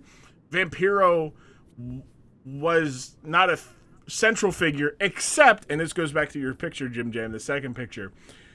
Vampiro and the New Blood began to bloodbath people, except they couldn't call it blood. So they called it a... They couldn't, because Turner wouldn't let them call it blood. They had to call it a red, mysterious liquid. Oh, God. Oh, brother! Like they had and this segment was kind of cool. Basically, the New Blood had taken out all members of the Millionaires Club. So it's like Hogan, Flair, Sid, Nash, Sting, not Sting, but DDP, all these guys, right? Left Sting there, and Sting's doing the thing where he's fighting everybody off, and the New Blood's bumping and selling, and Vampiro hits him in the back with the bat, and then they hang him up on a harness in the middle of the aisleway, and then they drench blood on him. Oh my God. And they hung him there, drenched in blood, unconscious, and as an image, it's pretty cool to look at. The fact that it didn't go anywhere, though, it went nowhere. There's your inherent problem with 2000 WCW. It went nowhere. Yeah, they pick things up, drop things, hot shot titles. I mean, Vince Russo was a world champion in the year 2000, the same year where David Arquette was a champion. Yep. There's all your answers, Jim Jam, as to why WCW was considered good, because it wasn't in 2000. Yeah, I was gonna say, wasn't it like you could say like they were literally, to Jim Jam's question, like two different companies at the points in which they were winning the ratings war and then literally falling apart at the seams. Yep. Like I feel like it's just inarguable that they were just two completely different companies. I didn't know about the that they had to kind of start putting handcuffs on themselves in terms of because obviously WWE's transitioned to the Attitude Era, as you said, and then Turner was like, "Hey, you got to tone it down with everything." I didn't know about that aspect. Interesting enough, that's crazy. There's a book that was written a couple years ago, and Eric Bischoff bigs it up. It's called Nitro, and it is basically the author went and got comments from everybody involved, not just like from the WCW side of things, but the Turner side of things, and got their perspective of it, of like what really happened. And it's just like it debunks 80% of what Dave Meltzer has ever said about WCW. Which is good. Are we surprised? Yeah. No. Yeah, that's crazy. But I didn't know about that either. That's nuts. It's just, man, like, again, you see why they're doing it, in a sense that, like, going back to Jimjam's question again, like, they have these handcuffs on them now, so they're coming up with ideas that, again, in a sense, could be, you could find the entertainment value in like why they would do it in the first place there, since they kind of have to find creative ways to get more viewers now. Mm-hmm. But then it's the way they execute them, and then, as you kept saying, they just kept like starting and stopping everything, and then not finishing their stories properly, or like implying it had to finish one way but then doing it another. Like, it's crazy how they might have had some ideas there, but then they just completely botched the execution of it. Like, it's not. This whole time, I honest to God, I just imagining how frustrating it must be to constantly have an idea, and then the people who bought you just being like, "Hear me out. I don't like this idea at all because it doesn't fit our values. So could you please tone it down a lot?" Meanwhile, the other company just had a man drunk off his ass drive a Zamboni and or a like hose of alcohol, like of beer, and then hose down the owner of the company, and then go and attack the champion to roaring applause. Meanwhile, on your show, you just had to dump mysterious liquid. And I know these happen at 2 very separate years. Just go with this. Yeah. Well, it's the same era. Like, I mean, it's the same era, but like firing on that same. They were still firing on that same. Yep. At that same level. But in my warm cell match, I had to drop mysterious red liquid on the ground because the owner of the person who bought my show but refuses to pay for the second show said we can't do that. Yeah, I would honestly think about throwing myself off a bridge. It's well documented that Ted Turner loved pro wrestling. I mean, he built his empire. No, he didn't. Yeah, hold on. Ted Turner did. I don't believe you. Ted Turner. Hold on. So Ted Turner built his empire on 3 things. He built it on Braves baseball, news, and Georgia Championship Wrestling. So when Vince McMahon bought Georgia Championship Wrestling, aka Black Sunday, or as Jerry Briscoe calls it, Green Sunday, because he got paid for it. Was money, yeah. Ted Turner's like, fuck, like, I got nothing for TBS. So that's why he goes and buys Jim Crockett Promotions, and they rebranded World Championship Wrestling, hence him calling Vince, going, "Vince, I'm in the wrestling business," and Vince going famously, "Great, Ted, I'm in the sports entertainment business." There it is. But Ted Turner has always loved, that was a foundation of his media empire. And while he was, throwing some money away in the 90s, people were like, "Ted, we got to sell this. It's a sunk cost." And he's like, "No, wrestling has always been a Turner, like, this shit is cool. This is our shit. I love this shit, right?" And he hired, when Bischoff came in control, he calls Bischoff in. He goes, "Eric, I don't care. How can we compete with WWE?" And he goes, "What? I haven't prepared." Like, Bischoff tells the story of how he had like a pamphlet of notes for the meeting that he was going to have with Ted, none of which covered like how to compete with WWE, because that wasn't even on Bischoff's mind. He's like, "Well, I'm going to try to turn this make this shit profitable. Like, and you want to compete with you? We can't." So he's like, first we basically goes, "First, Ted, we have to turn a profit, and to do that, we got to do these things. And then if you want to compete with them, you have to make a live television show on Monday. Go head to head with them." And he's like, "Good idea, Eric. We'll do that next year." And he's like, "Wait, what?" How do we compete? How do we compete with WWE? Well, first off, you're going to need a time machine to go back and undo, I would say, about a good half decade or so of terrible ideas. Then after we undo all that, then I think we'll have a shot. But the thing is, and only then, we have a shot. Like I don't like. I know the four of us. Well, three of us are not exactly the biggest AEW fans from an out of other than in ring fine. Everything on the television is fine at worst. But like from a whole like praising Tony Khan and praising AEW as a company, like all this talk about, like, Eric Bischoff was beating Vince McMahon. He wasn't just providing an alternative.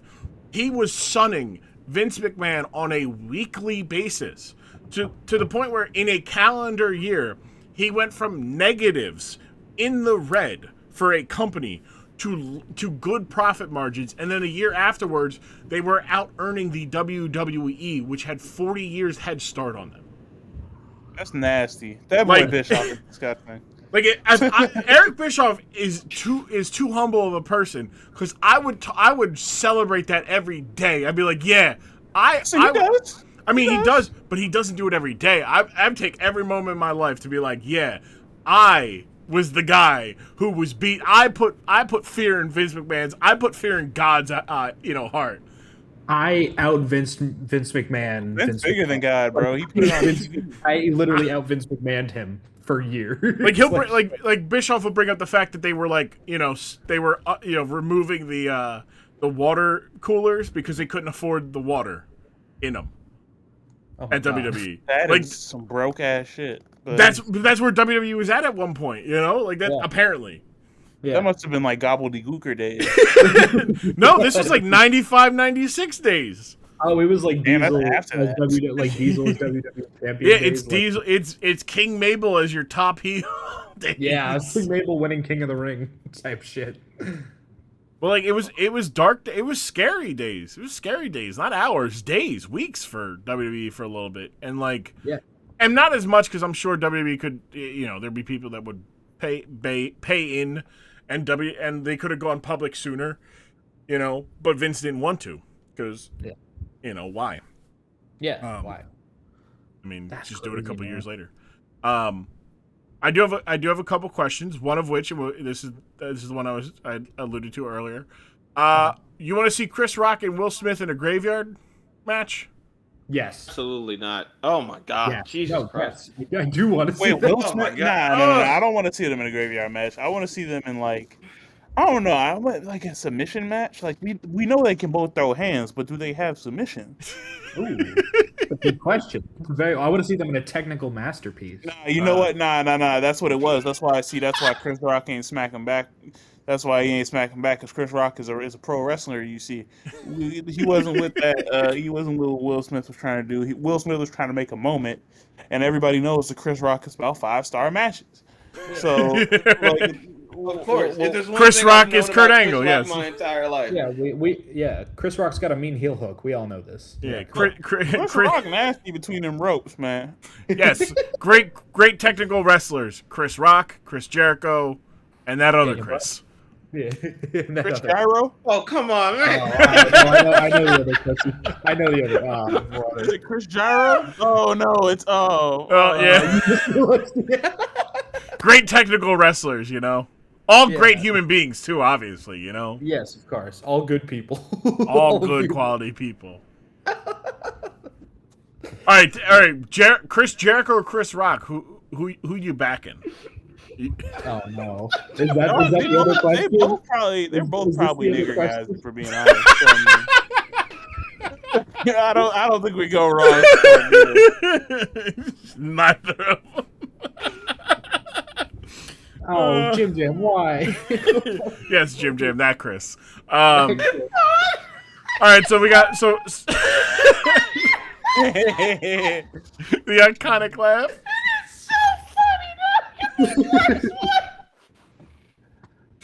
I don't think it's funny, but In the worst way possible. It's so fucking funny. So, all right, so we got Aaron saying in submission match because he thinks alluding to a criminal.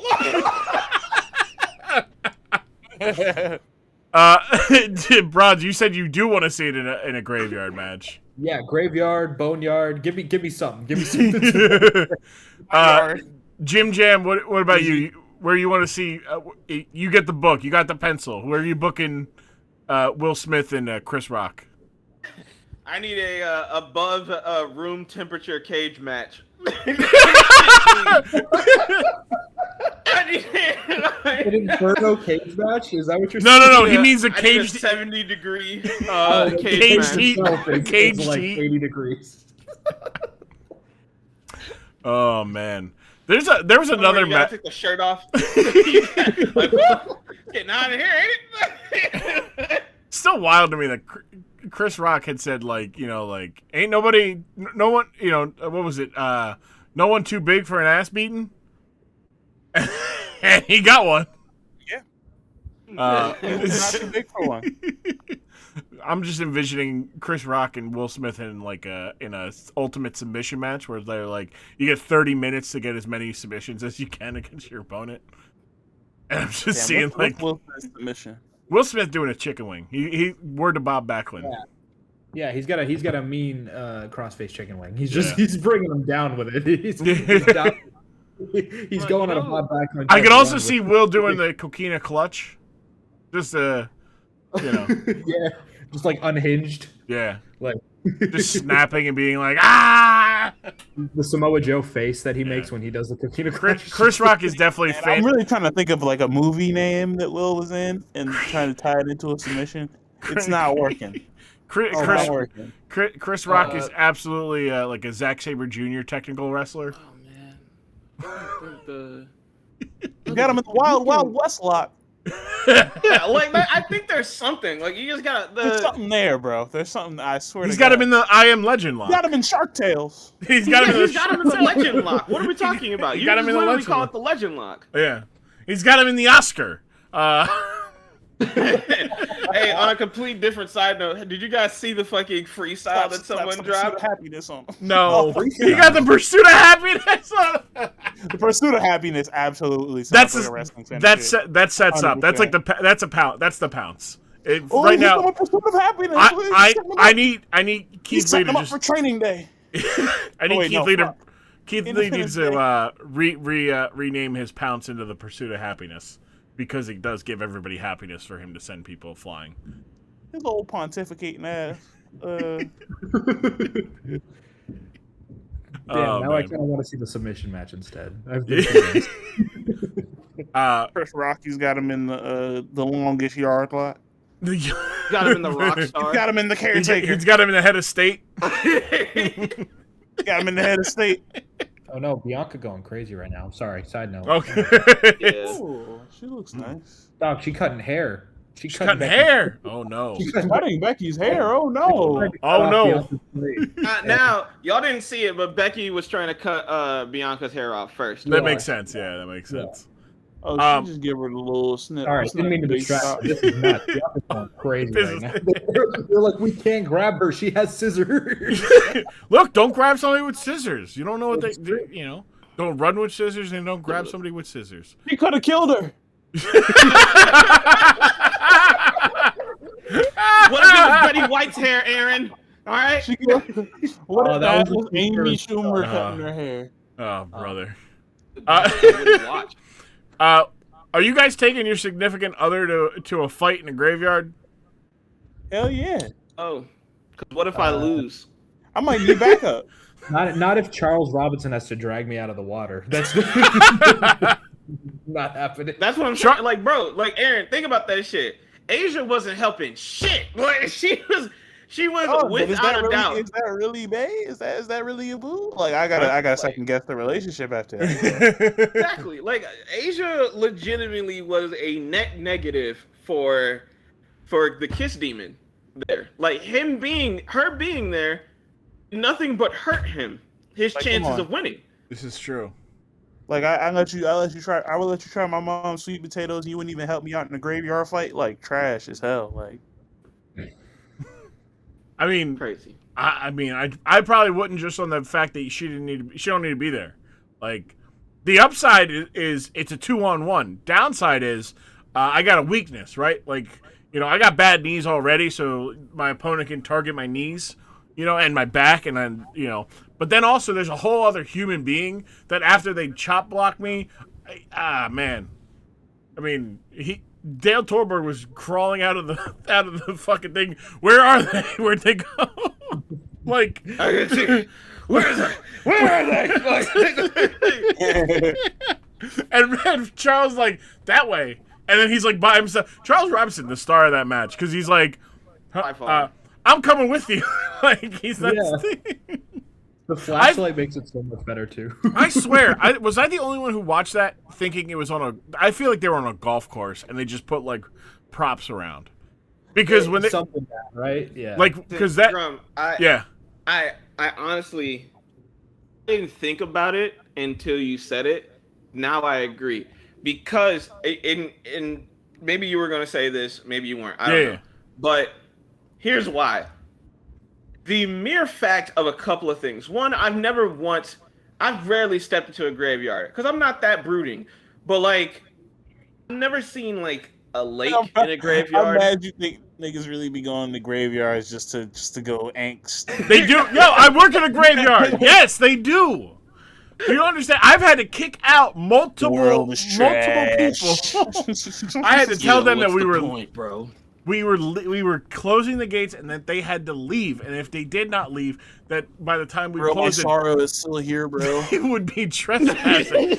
And they looked exactly like a brooding type. They looked like Billy Kidman in The Flock.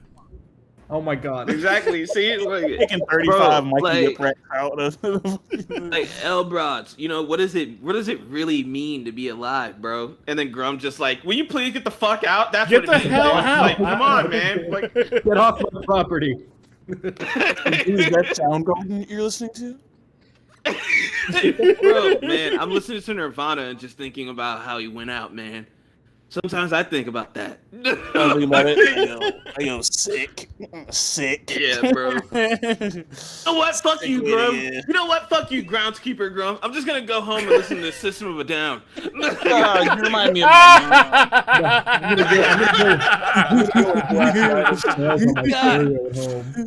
God, bro, you're such a drag. Just like my father, if he was still around. All he cares about is big small. Yeah, man. All he cares about, man. shut the fuck up, Timmy. You live in a mansion. Both your parents are still there, man, but they're not really there. Shut up. They're not there. My Are they daddy really just has there, to work bro? all the time, make seven figures. Yeah, man. All he does, he just works. He works at home. He works at home. He's home 6 days out of the week. He owns the business. He makes Your 3 dad calls and clocks out. He owns 12 Chick-fil-A's. What are you talking about? He's home at 4. He picks you up from school. The fuck?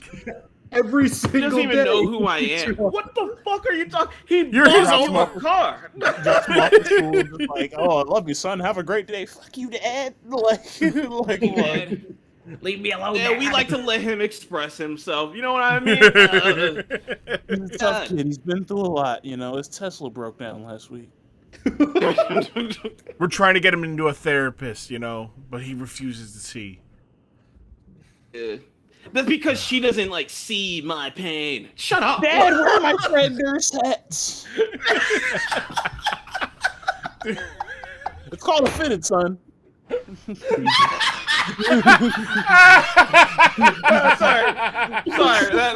That killed me to imagine the dad has put up with a lot of shit, but he'll be damned if his son's gonna It's a fitted. What is he saying? fit it, damn it. Oh my I god. put up with your bullshit all the time, Timmy, but not this. This is where I draw the line. This is where I draw the fucking line. Boy, man, we should have wrote WCW 2000. We would have infinite because there was. Like WWE 2022. I mean, you're not wrong. We should do that too. You know what's funny? All that bit we were just doing there did remind me of the time that Raven, Hell yeah. was his whole gimmick. Find one from Teen Titans? Sorry. No, not that one. The wrestling one had a gimmick in WCW. To the fine one from Teen Titans. Hold on, man.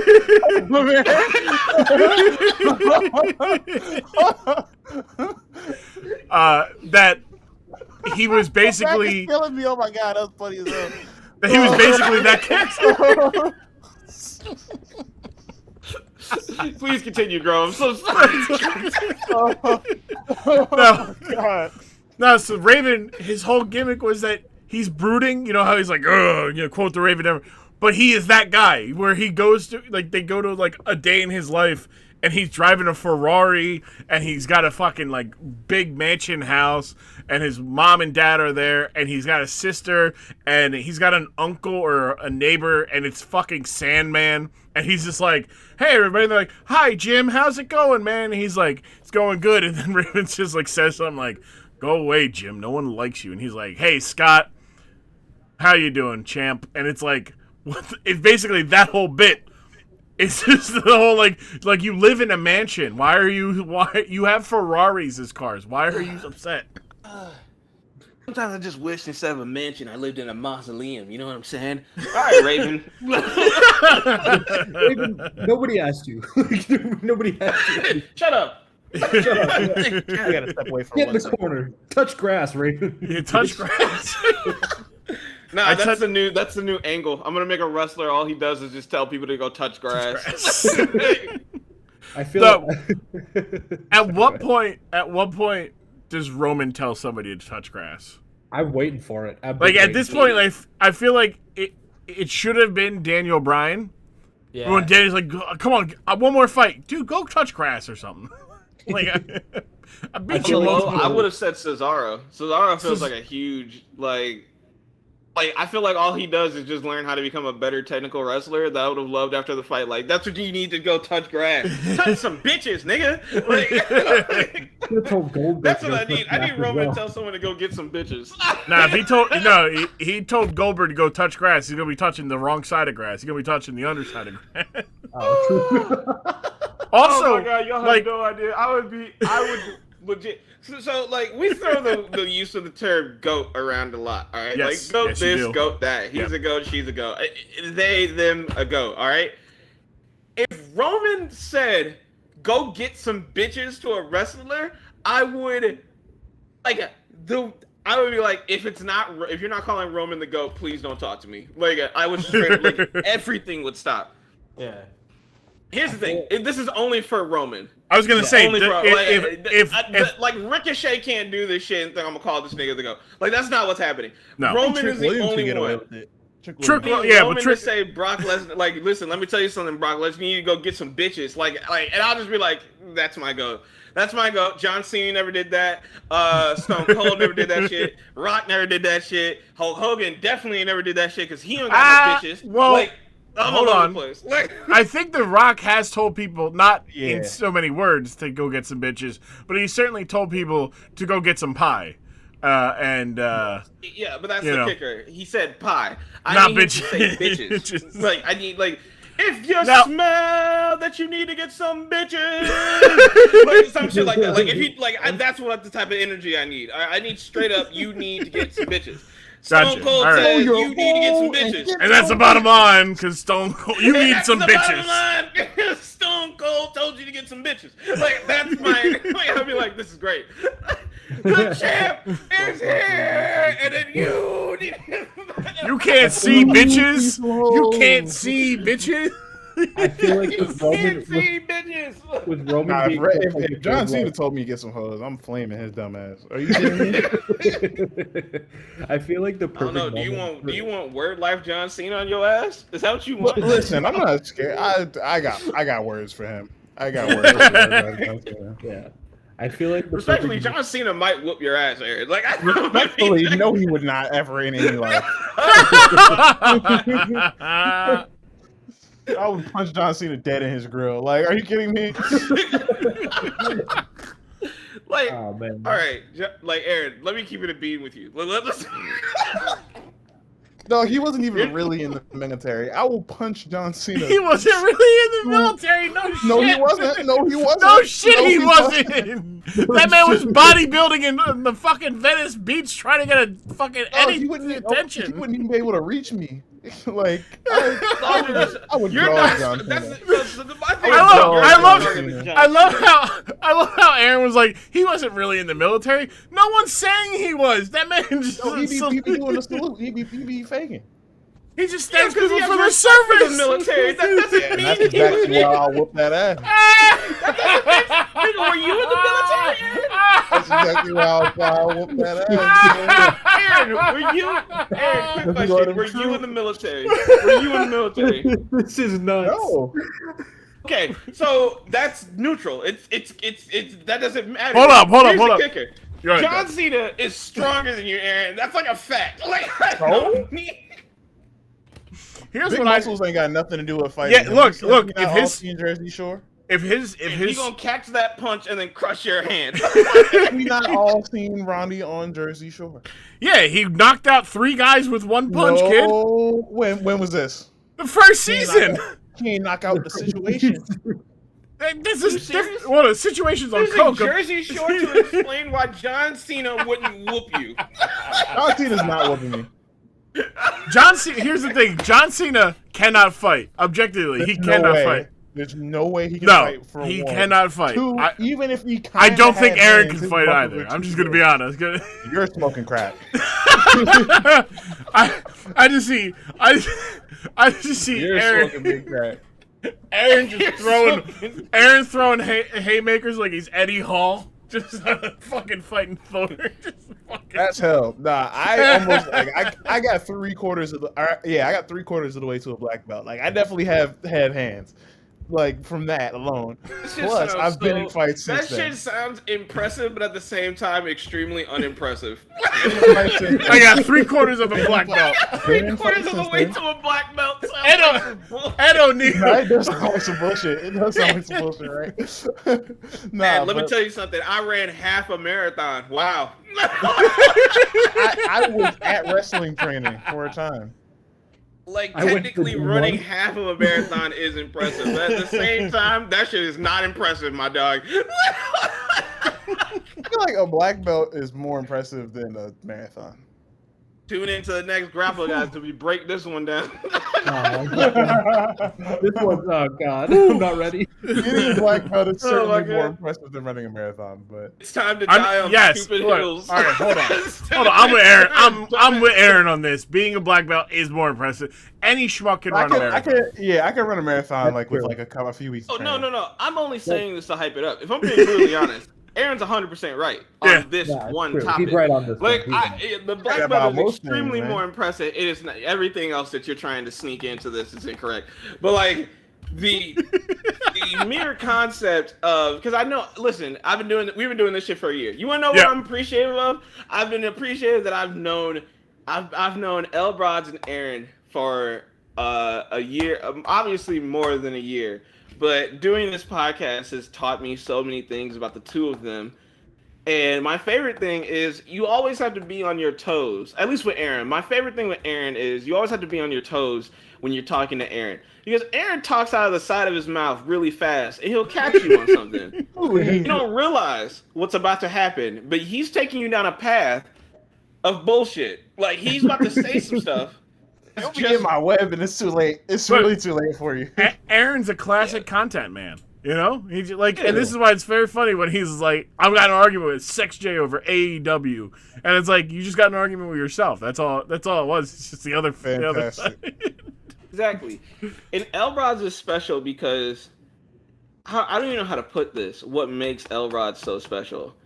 Because he is like if we were undisputed, he is our Jenny Taft. And I say this because he's still 1/3 of this show, and this show would not be the same without him. Episodes without L. Brodz do not hit the same for me personally because he's not there. The aura is different, the feeling is different without L. Brodz there.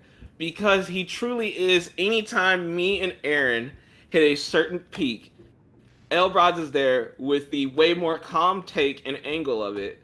And it's something that cannot be overlooked, and I hope never gets overlooked. Because without Aaron, I have no idea what the fuck Grapple Guys would look like. I mean, without Brodz, I would have no idea what the fuck this show looks like. I feel like you guys will be putting out an episode every day, and they're all about Aaron's different takes on things. It really it absolutely. I came on for episode 25 to talk about the ROH sale and everything, and we ended up talking about Cinnabons. Yeah. like Aaron's like, nah, Cinnabons are trash, and I'm like, excuse me? I was so sad I couldn't be there for Pause that after you say episode. Cinnabon, I was bro. so upset when I couldn't be there. Yeah. After what I was listening to it, I was like, damn, I would have had so many times to pitch in here. Yeah, so like I love Aaron. Like I love Aaron. I love Brodz. But like again, if we're being 100% honest, I'm Shannon and Aaron is Skip. There's really no. Oh real way to doubt man, that. no, I think it's quite the opposite. That's extremely it's not true. quite the opposite. You are way more of the hater on the show. No, You are without a doubt loud and wrong more often than me. And No, you are not yes. drinking Hennessy like me. So like I'm drinking on like every podcast. I feel like I'm Shannon. not Hennessy.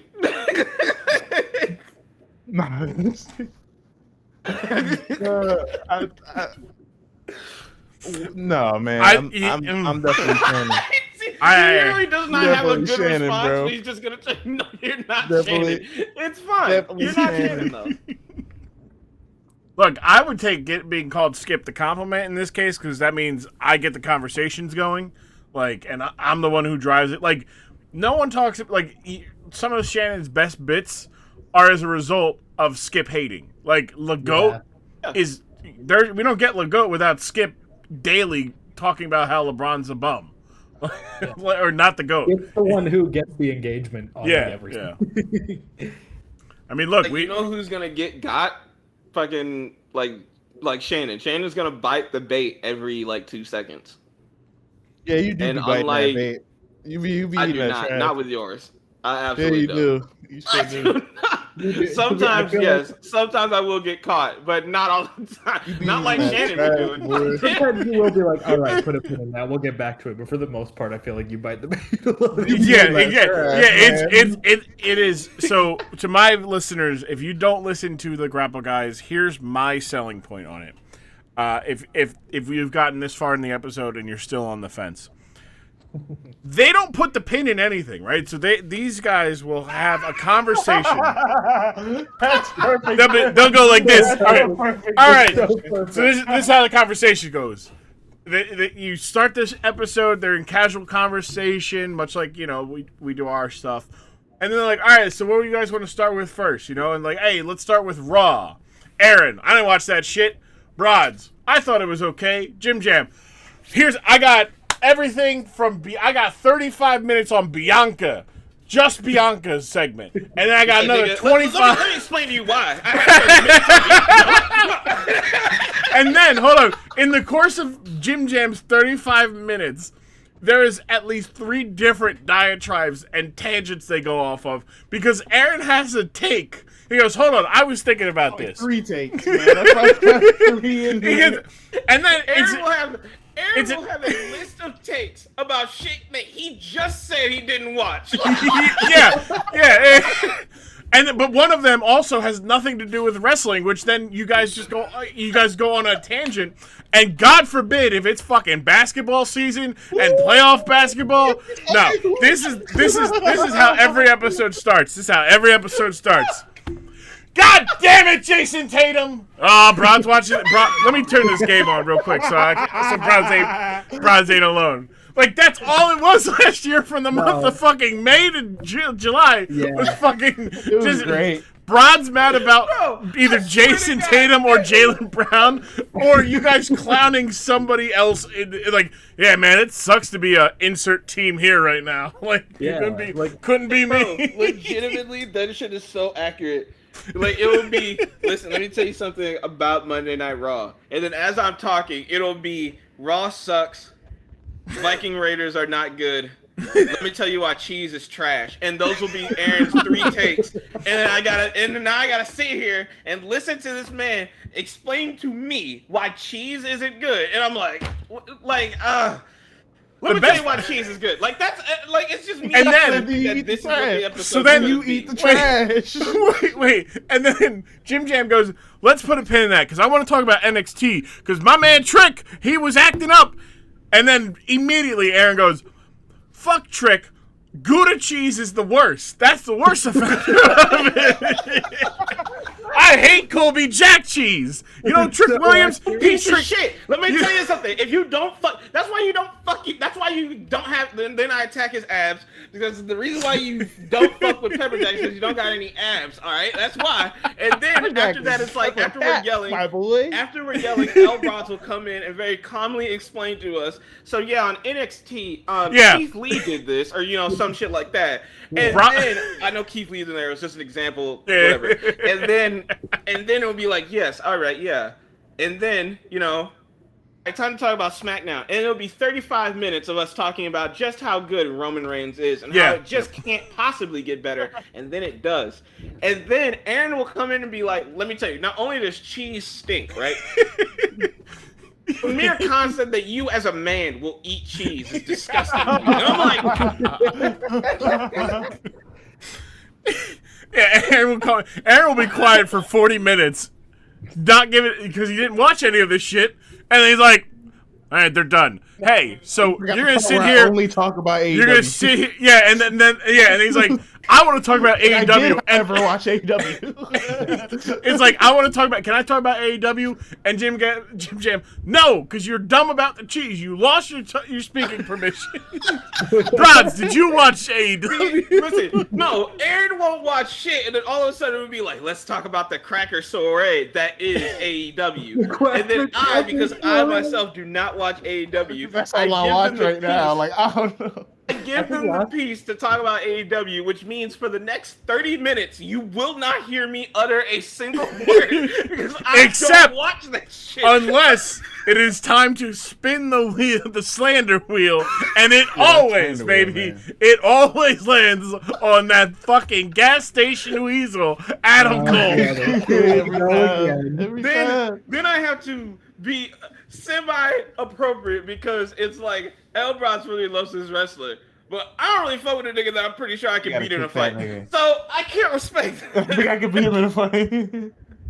It's all like, and even when we do the AEW talk, it's Jimjam being silent for like 15 to 20. I think like last time we talked about it on whatever episode, we talked about it for like 20 minutes, and then Aaron said something related to it that just Man made said, get the lotion, bro. He laughed hysterically, and then No, you yeah, heard it him was for the first time. it was the Crown Jewel episode, I think, because no, not the Crown. It was like when we found out that it was Brock Lesnar versus Bobby Lashley for the championship. But it was like after they were talking about AEW for a good 30 minutes, and then out of nowhere, like, and then just like, yeah, man. And then we got Brock Lesnar versus Bobby Lashley coming up soon, and I just zoom in, and I'm like, yeah, get the lotion one out for that one, boys. Out of nowhere. Look, the most Jim Jams ever talked about AEW was when I was there when we were talking about Tony Khan buying Ring of Honor. That's the most Jim Jams talked about AEW in over a year. Yeah. Not even that. It was I've talked more about AEW when we were talking about the Swole situation. Oh yeah. That too, yeah.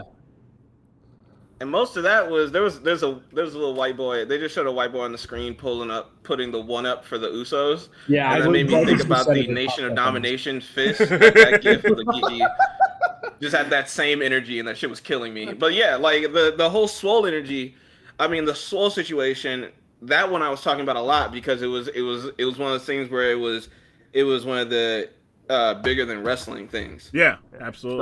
So it felt ridiculous for me to hold my tongue because I don't watch the show. You need to watch the show to actually know the reason behind it. I just saw the little white kid. That was Yeah. On my screen right as Jimjam said it. It was so funny.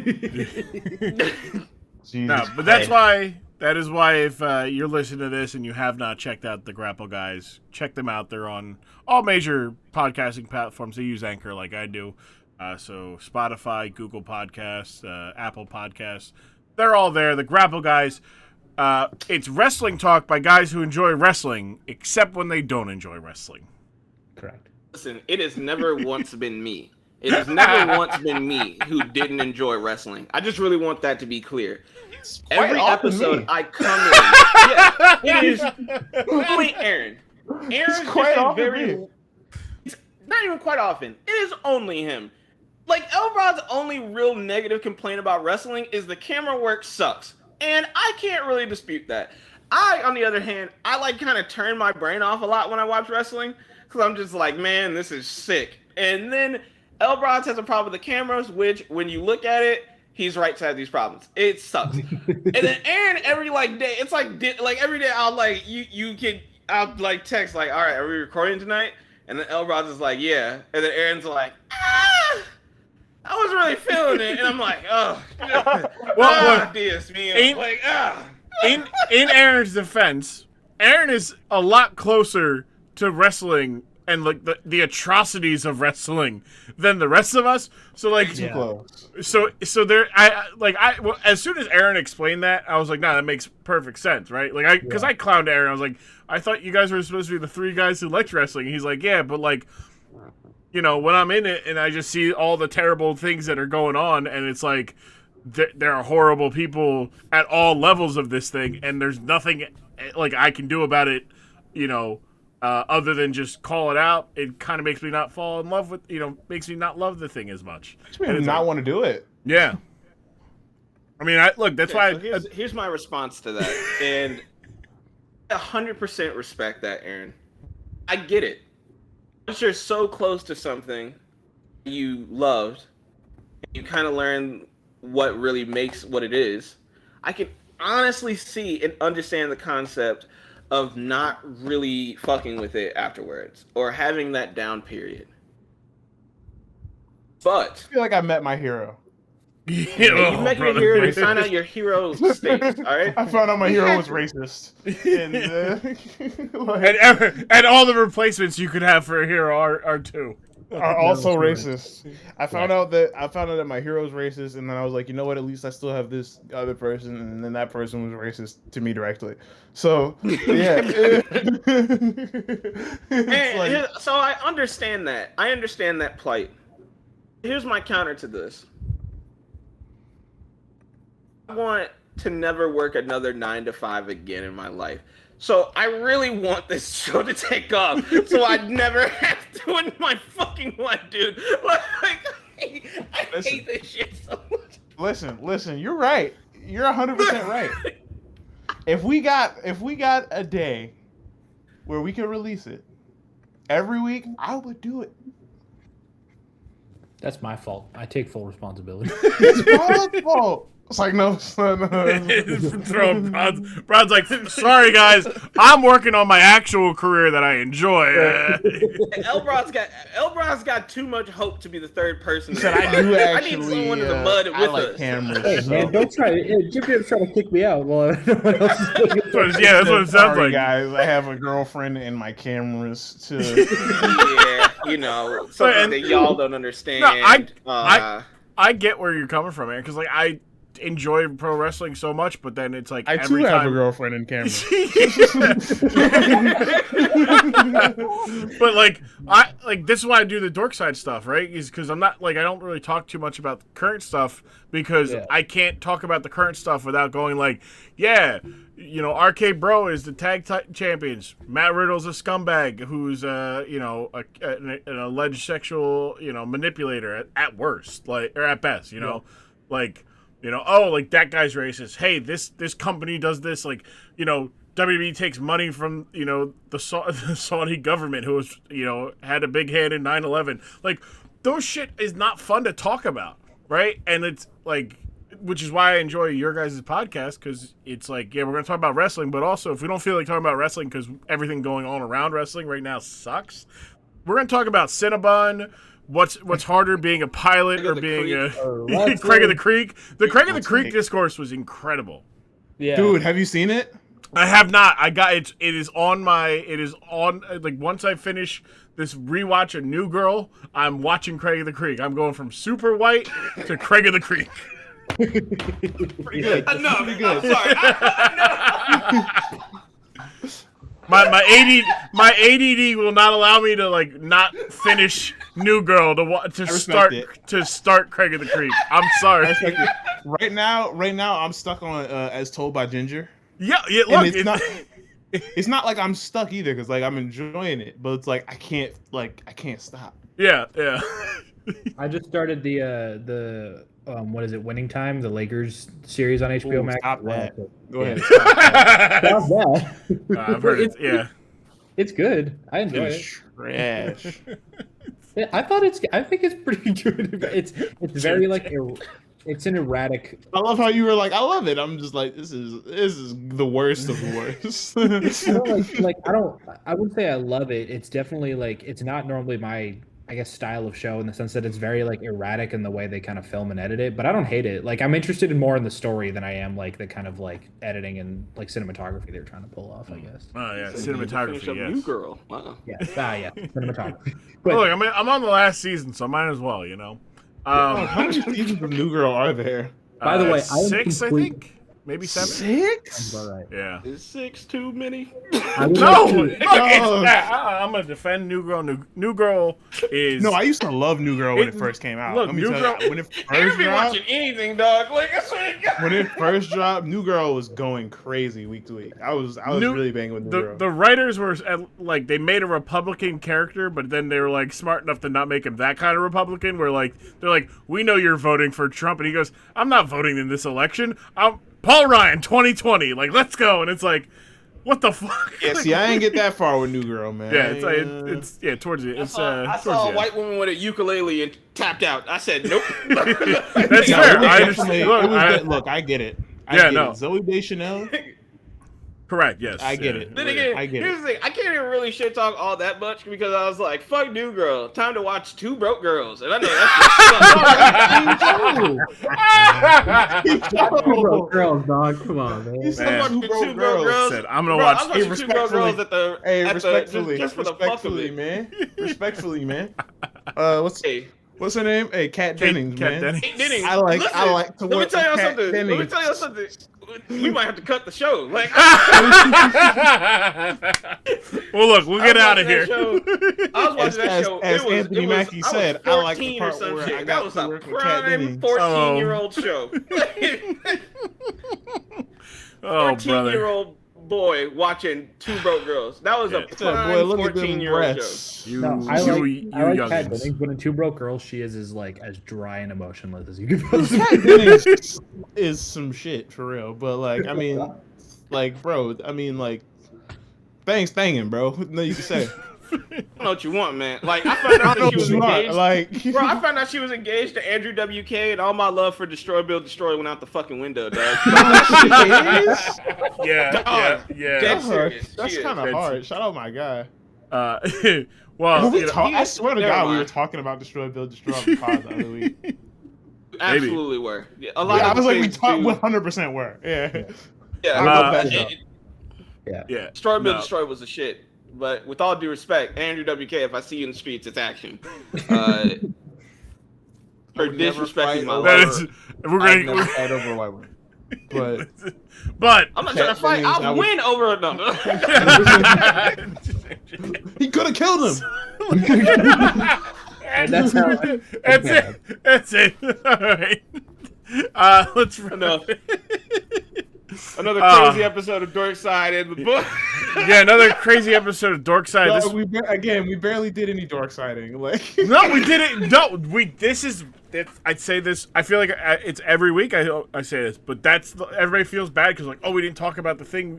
You I'm like, fuck that. This is the fun, right? Because if we're having fun, then hopefully the listeners are listening and they're getting because we talked about the fucking match a little bit. We talked about bringing your significant other. We did all that bullshit. You know, it's whatever. Yeah. We talked hit about my 2000 WCW because of it. Yeah. Yeah. I did. We covered did. it. you said that was some bullshit, and I immediately started riffing on other shit. Totally, it was great. Like that is great. Literally, Yeah, no. our summary for the back half of this episode was, yo, that match sucked. Brodz was like, I was enjoying it because I'm a sick nigga. And then Aaron replied with, nah, that match sucked. That is not Then- what happened. We talked about He Elrod's was words, not enjoying mine. it. That's exactly what happened. And then we went on a tangent. Multiple tangents took place that I don't remember. Here's the thing. I never remember what I say when I'm getting recorded. All Right, right? you It is- somehow, Jimjam, you somehow answered the question I asked you at the start of the goddamn fucking episode. I asked you What was the question? I asked you what you've enjoyed most about the year you guys been, doing this, and you're like, an hour and a half goes by, and then you're like, yeah. So you asked me what I really love, and it's the fact that I get to hang out with these two guys, and I was like, oh, that's sweet. Maybe we'll end the podcast there. That was 20 minutes ago. Grum, you said that to me, and I swear to God, my first thought was, when the fuck did I say these words? Like, my memory, podcast memory, when I'm getting recorded memory, it is terrible. Now, Anyone can tell me I said anything on a recording, but not show me the recording, and my first thought, I swear to God, will be probably. Like, I cannot wait I till have to this episode comes out, and you'll be like, I don't remember half this shit I talked about. That's wild. What the fuck was I talking about? Dude, are you kidding me? So You did that with the last episode. No, it's a miracle, isn't it? Like, so there's an episode that I recorded. It's another lost episode of Running Back the Hits, another show that I've been a repeated guest on. Not as good as this show though. Wow. That's just rude. I mean, look, I'm not gonna. That's your I'm not opinion. gonna. No free ads, okay? No free ads. All right, they don't pay me, so. Then, Yeah, I don't think they could. I don't know. no, they can't. They cannot afford me. Anyway, we recorded a lost episode, and unlike the other ones, that one's an actual lost episode that's only in the bank until they actually need to release an episode because it's me. We don't talk about anything relevant to like modern day music or anything, so it's like it'll fit perfectly regardless of when it's dropped. Every day I forget about a Beethoven? little more and more that episode existed, right? Yeah. So one day that episode's gonna drop. I'm gonna see it in my time feed, in like my podcast feed. I'm gonna be like, when was this recorded? What the fuck did I say? Who knows what my life is gonna be like during that time? I have no clue. All I remember is that I said, Jay-Z, it's time to get rid of your natural hair journey, okay? And accept that. That's it. I don't remember anything else I said during that episode. So everything's gonna be a surprise for me, at least. Just like when this episode drops. Yeah. I'm really trying to remember Jimjam's something point I said. earlier I as don't well. know either. Yeah, going back to Jimjam's point earlier as well, I will absolutely abandon my current career if this podcast takes off. I will leave no hesitation whatsoever. I will not. People have no like we a lot of times, we talk about how people like not me, but like people constantly talk about like, man, that guy's such a sellout. He took the money and everything. Like, fuck yeah, he did. Like what the fuck are we talking about here? Fuck that. Like what was the other option? Like think about man, he should have just stayed working his piss poor job that he hates every day, but stayed true to his word. Fuck his word. Like I'll throw everything away for some cash, dog. Staples taught me that a long time ago. Oh my god, dude. With Like them Rollins Sprite cash commercials. did. Exactly. Vince Staples said, fuck that. Cody Rhodes said bag talk. Look, it's a If pandemic. you're not really about selling out, you're not about the money, and it's fine. But keep that poor shit away from me. That poverty shit that you got over there, that shit, keep that away from me. Hey man, as long as we live in the kind of society we live in, money is required. So, get it while you can get it, right?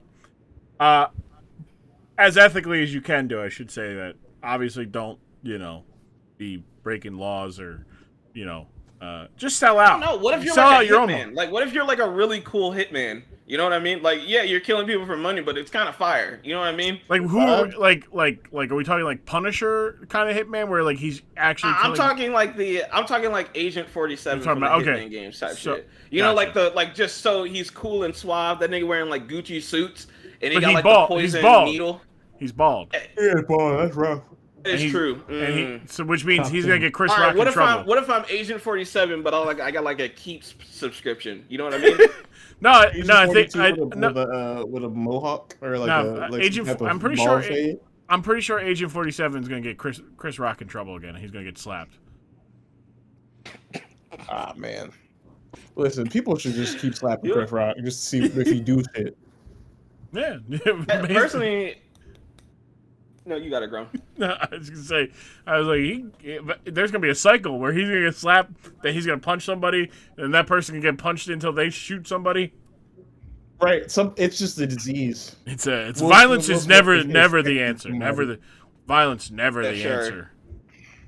It's the answer sometimes. It was the answer right here. It is the answer sometimes. It's the answer a lot more than people want to admit, and like that's the first step. Honestly, to world peace is admitting that sometimes people step out of bounds, and you gotta get your shit rocked.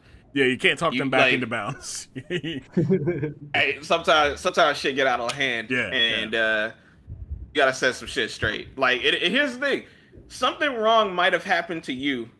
You put hands on someone to correct that wrong, and then you got cooked. Now you gotta accept 2 L's. So you gotta think about that fight before you get into it. Don't go fighting random niggas willy-nilly because you were wrong, okay? If that man bigger than you and stronger than you and can clearly fight, sometimes you gotta shut up and go home. You can't be joning on a dude who's like 6 inches taller than you and like has hands and like nothing to lose and is like in a struggling marriage publicly. Can't do that at the lunch table. Very specific. Can't do that at the lunch table. But yeah, let's wrap it up if there. You're at an award show. We can keep going. We can keep going with situations where it is and it's okay. But we've been doing this for about 3 hours for us. I don't know how long the in between has been. But let's wrap this up. Final thoughts about the final takeaways about the graveyard match between Vampiro and the Demon. We'll start with Aaron. I have no takes about that match. I just want people to keep smacking Chris Rock until he does something. Brodz, what about you? I don't know if I can follow that up. I would say WCW fumbled the bag big time. That's what I'm going to say. Big time fumble that bag within a few years. Yeah, right. Oh, TBS fumbled the fucking bag. TBS fumbled the bag, and then WCW picked it up and threw it out of the back of the end zone. That's what they did. They said, "Bro, watch this." Dan Orlovsky just walked it out the back for the safety. Yeah, literally, just walked it out the back of the end zone. Jimjam, what about you? That man, honestly, hold on, real quick. Yeah. The fact that Dan Orlovsky legitimately has something where I'm supposed to respect his takes is insane to me, bro. If you run out of the back of the end zone, I don't want to hear shit from you ever. They do not pay Dan Orlovsky for us to respect his takes. He's clearly just a punching bag. Yeah. All right, fair enough. Oh, man, I as well not have any takes on that match. If you gonna get your shit rocked, stop bringing your girl to places. Second, I never finished this thought process because we went on a tangent about goth people at tombstone areas and graveyards. They clearly got some shit from the Halloween store and put that shit around the area. It was like, this will work. Why did they go underneath? They went out of their way to go in between that little stance thing. Full disclosure, I dozed off a couple times during that match. Yeah, Aaron was like, "Is it over yet? Is this the last one?" I'm like, "Last one we're watching." Yeah. No, look, it's not a good match, and that is why it's a dork side, because it's not good, and it's insane that they decided that was worth dedicating television time to, and putting on their pay-per-view for 13 to 15 minutes. That's crazy. Bro, I'm hungry as fuck right now. I'm looking at the Outback commercial. Me too. I'm thinking about McDonald's going crazy right now. I'm losing my fucking mind. Yo, all right. And also, please, if any one of you out there, final thoughts, if any of you out there are rich, Please change our lives. Like, dog, like enough of this. Rich women, hey, change my life, please. Please, Kate Dinnings, From our if you podcast. somehow hear this and your life with Andrew WK didn't work out, I'm shocked. Second, please change my fucking life. I'm begging you. If you got a good job and want an NBA baby, hit my line. I got you. All right. I got you. So if I'm popping a you guys want to eat, like a vending machine, NBA children. So like, just please. Please. give out your socials where they can hit you up so they know where to find you guys. Hit me up at Murder Morton if you would like NBA children. If you were like a child who's definitely never 6 gonna have a figures or trash. higher only.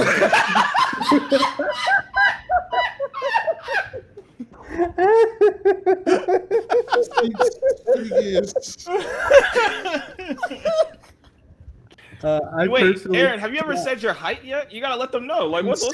6'9" and chocolate. And you can't and teach titties. that. oh no, Don't you do that. so many things just happened. This man is 6'9" and chocolate, and you can't teach no, that. no.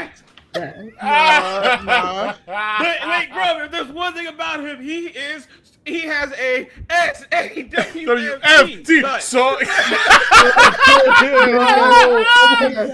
SWA. Soft belly. It's all full circle, damn it.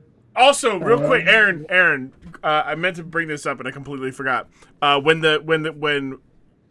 Daniel or Bryan Danielson and John Moxley shook hands at Revolution, did you feel the respect flowing through your body, brother? You don't understand, right? I listened to the episode that you went on like after Revolution happened, or was it was Revolution, right? Yeah, Revolution. And I was like, oh my god, he called this word for word, like moment for moment. You fucking like literally everything you said was exactly what happened. Because Tony Khan tricked y'all. He's not that deep. It's just simple. Y'all, the people listening. I got people who like AEW. I got people who like AEW, and they think Tony Khan is an incredible booker. But I mean, he's a good booker. Listen.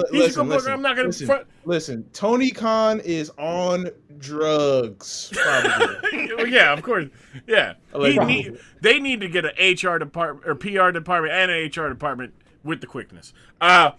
Jimjam, did you give out yours so that Kat Dennings can figure out where? So, yeah, if you want a child, I guess, with an undying hairline like mine's, please, at cozydude.com. Maybe not cozydude.com. Okay, at cozydude on Twitter.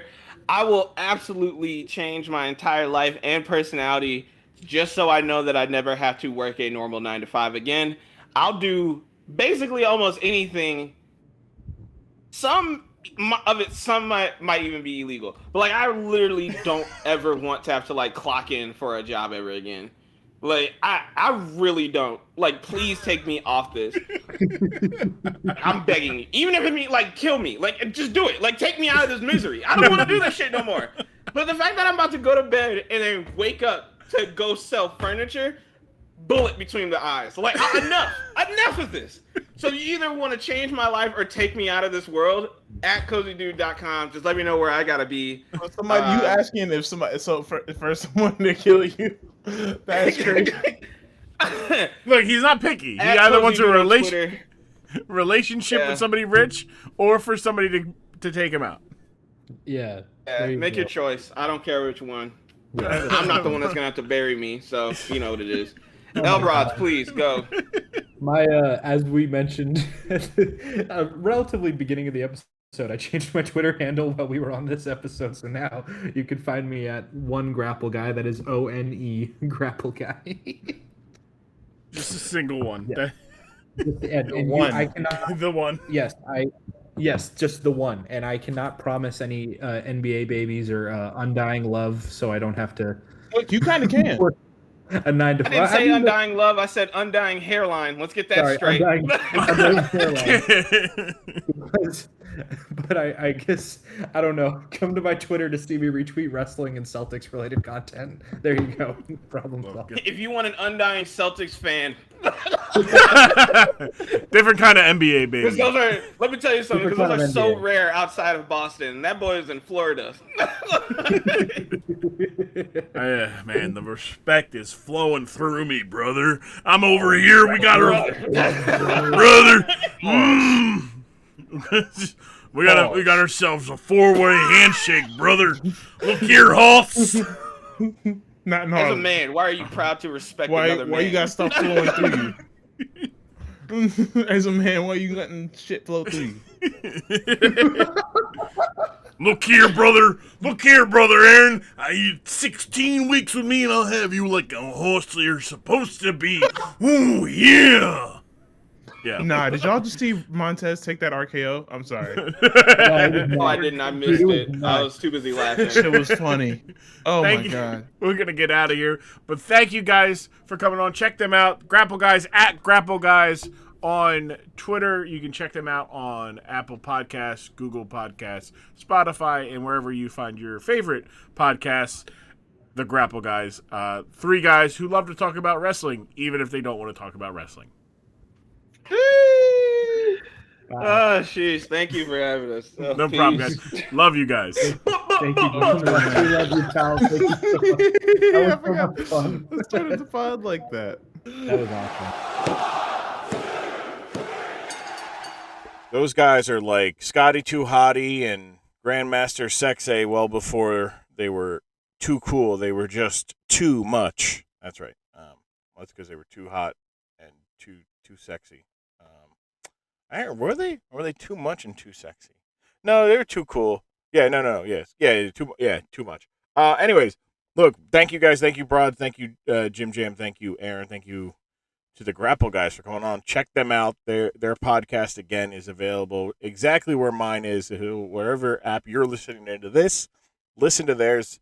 Their WrestleMania episode went up last week. I'm sure that this week we'll have the reaction to what is certainly going to be the most stupendous WrestleMania, including the biggest WrestleMania match of all time between mine and your tribal chief Roman Reigns and the Beast Incarnate Brock Lesnar. So if you're listening to this on Patreon, I believe it should be up today, which is Friday. It should be on the Patreon. And you'll be able to join us this weekend for some WrestleMania watching, both Saturday and Sunday in the Discord, grum.tv. That's where all my community events, such as watch-alongs and streams, happen. Check us out there. You should follow Grapple Guys on Twitter, at Grapple Guys. They're just, it's a good way to keep up with what they're doing as well. I'm picking hairs off my microphone because my beard and whatnot. I get it. So if you're hearing weird noises, that's what you're hearing. Sorry. ADD. Next week's episode is going to be I don't know. So much like I had 3, I had 2 to pick from. Or I said I had 3 topics. I had 2 topics to pick from. And the one topic I would like to save for the following week, the 18th, mainly because it's actually the anniversary of the topic. So, that being said, I have 4 to 5 episodes planned to be recorded this week. My girlfriend is out of town this weekend, so my brain is going in hyper content mode, so that when she comes back, we can spend time and hang out, and I'm not behind on anything in any way, shape, or form outside of quality time with her. So that's right. I'm the girlfriend guy. Who knew? Who knew that would be me? I did. I absolutely did. But next week's episode is up in the air of what the topic will be. It could be Katie Vick. It could be PN News. It could be boy, do I even have the other ones for the other recordings? I don't even think so yet. I need to do that. It's wild. But I do want to say this. I do want to announce that August 1st, which is a month. We've got our 1 year coming up on the what's that? July 4th, I guess, would be the 53rd episode. So that's the 1 year. But August 1st begins the first McMahon McMonth. All month long, all topics that month will be centered around Vincent Kennedy McMahon, because good Lord, is there a lot, and I mean a lot, of McMahon content for Dorkside. You'll see some guests repeating before they've even, before I've cycled through, because I've promised people certain topics. Therefore, I'll get them on for those topics. But yeah, all month. And shout out the way that the month laid out. That's 5 topics. That is 5 beautiful topics. And if you would like to suggest some, just in case, I mean, I got a lot. I got a Google sheet, right? Vince McMahon has his own tab in it. Or I should guess, in the topics, he has his own column of topics. But the ideas could be free-flowing. So I suggest them go at Dorkside Ring, or find me on Twitter at IamGrum, or go to my Discord where you can be a part of the community and suggest things there as well. Grum.tv. If you would like to support the podcast financially, shout out you. You're great. I love you. I love all my patrons. Go to support.grum.tv. That'll take you to the Patreon, and you can become a patron for as low as $1 for up to $25 or even more if you want to. I mean, the benefits stop at $25. However, that said, I'm not going to stop you if you want to give me, $50 or $100. I'll just figure out. I guess maybe I'll get a tattoo of you or something. I don't. Maybe a temp tattoo like everyone. But yeah, so that's that. And I appreciate it. And we'll see you guys next week here, where we don't take wrestling seriously, because wrestling is better when no one is taking it seriously. I am Grump, and I'm thanking you once more for coming by and joining me here on the Dork Side of the Ring podcast.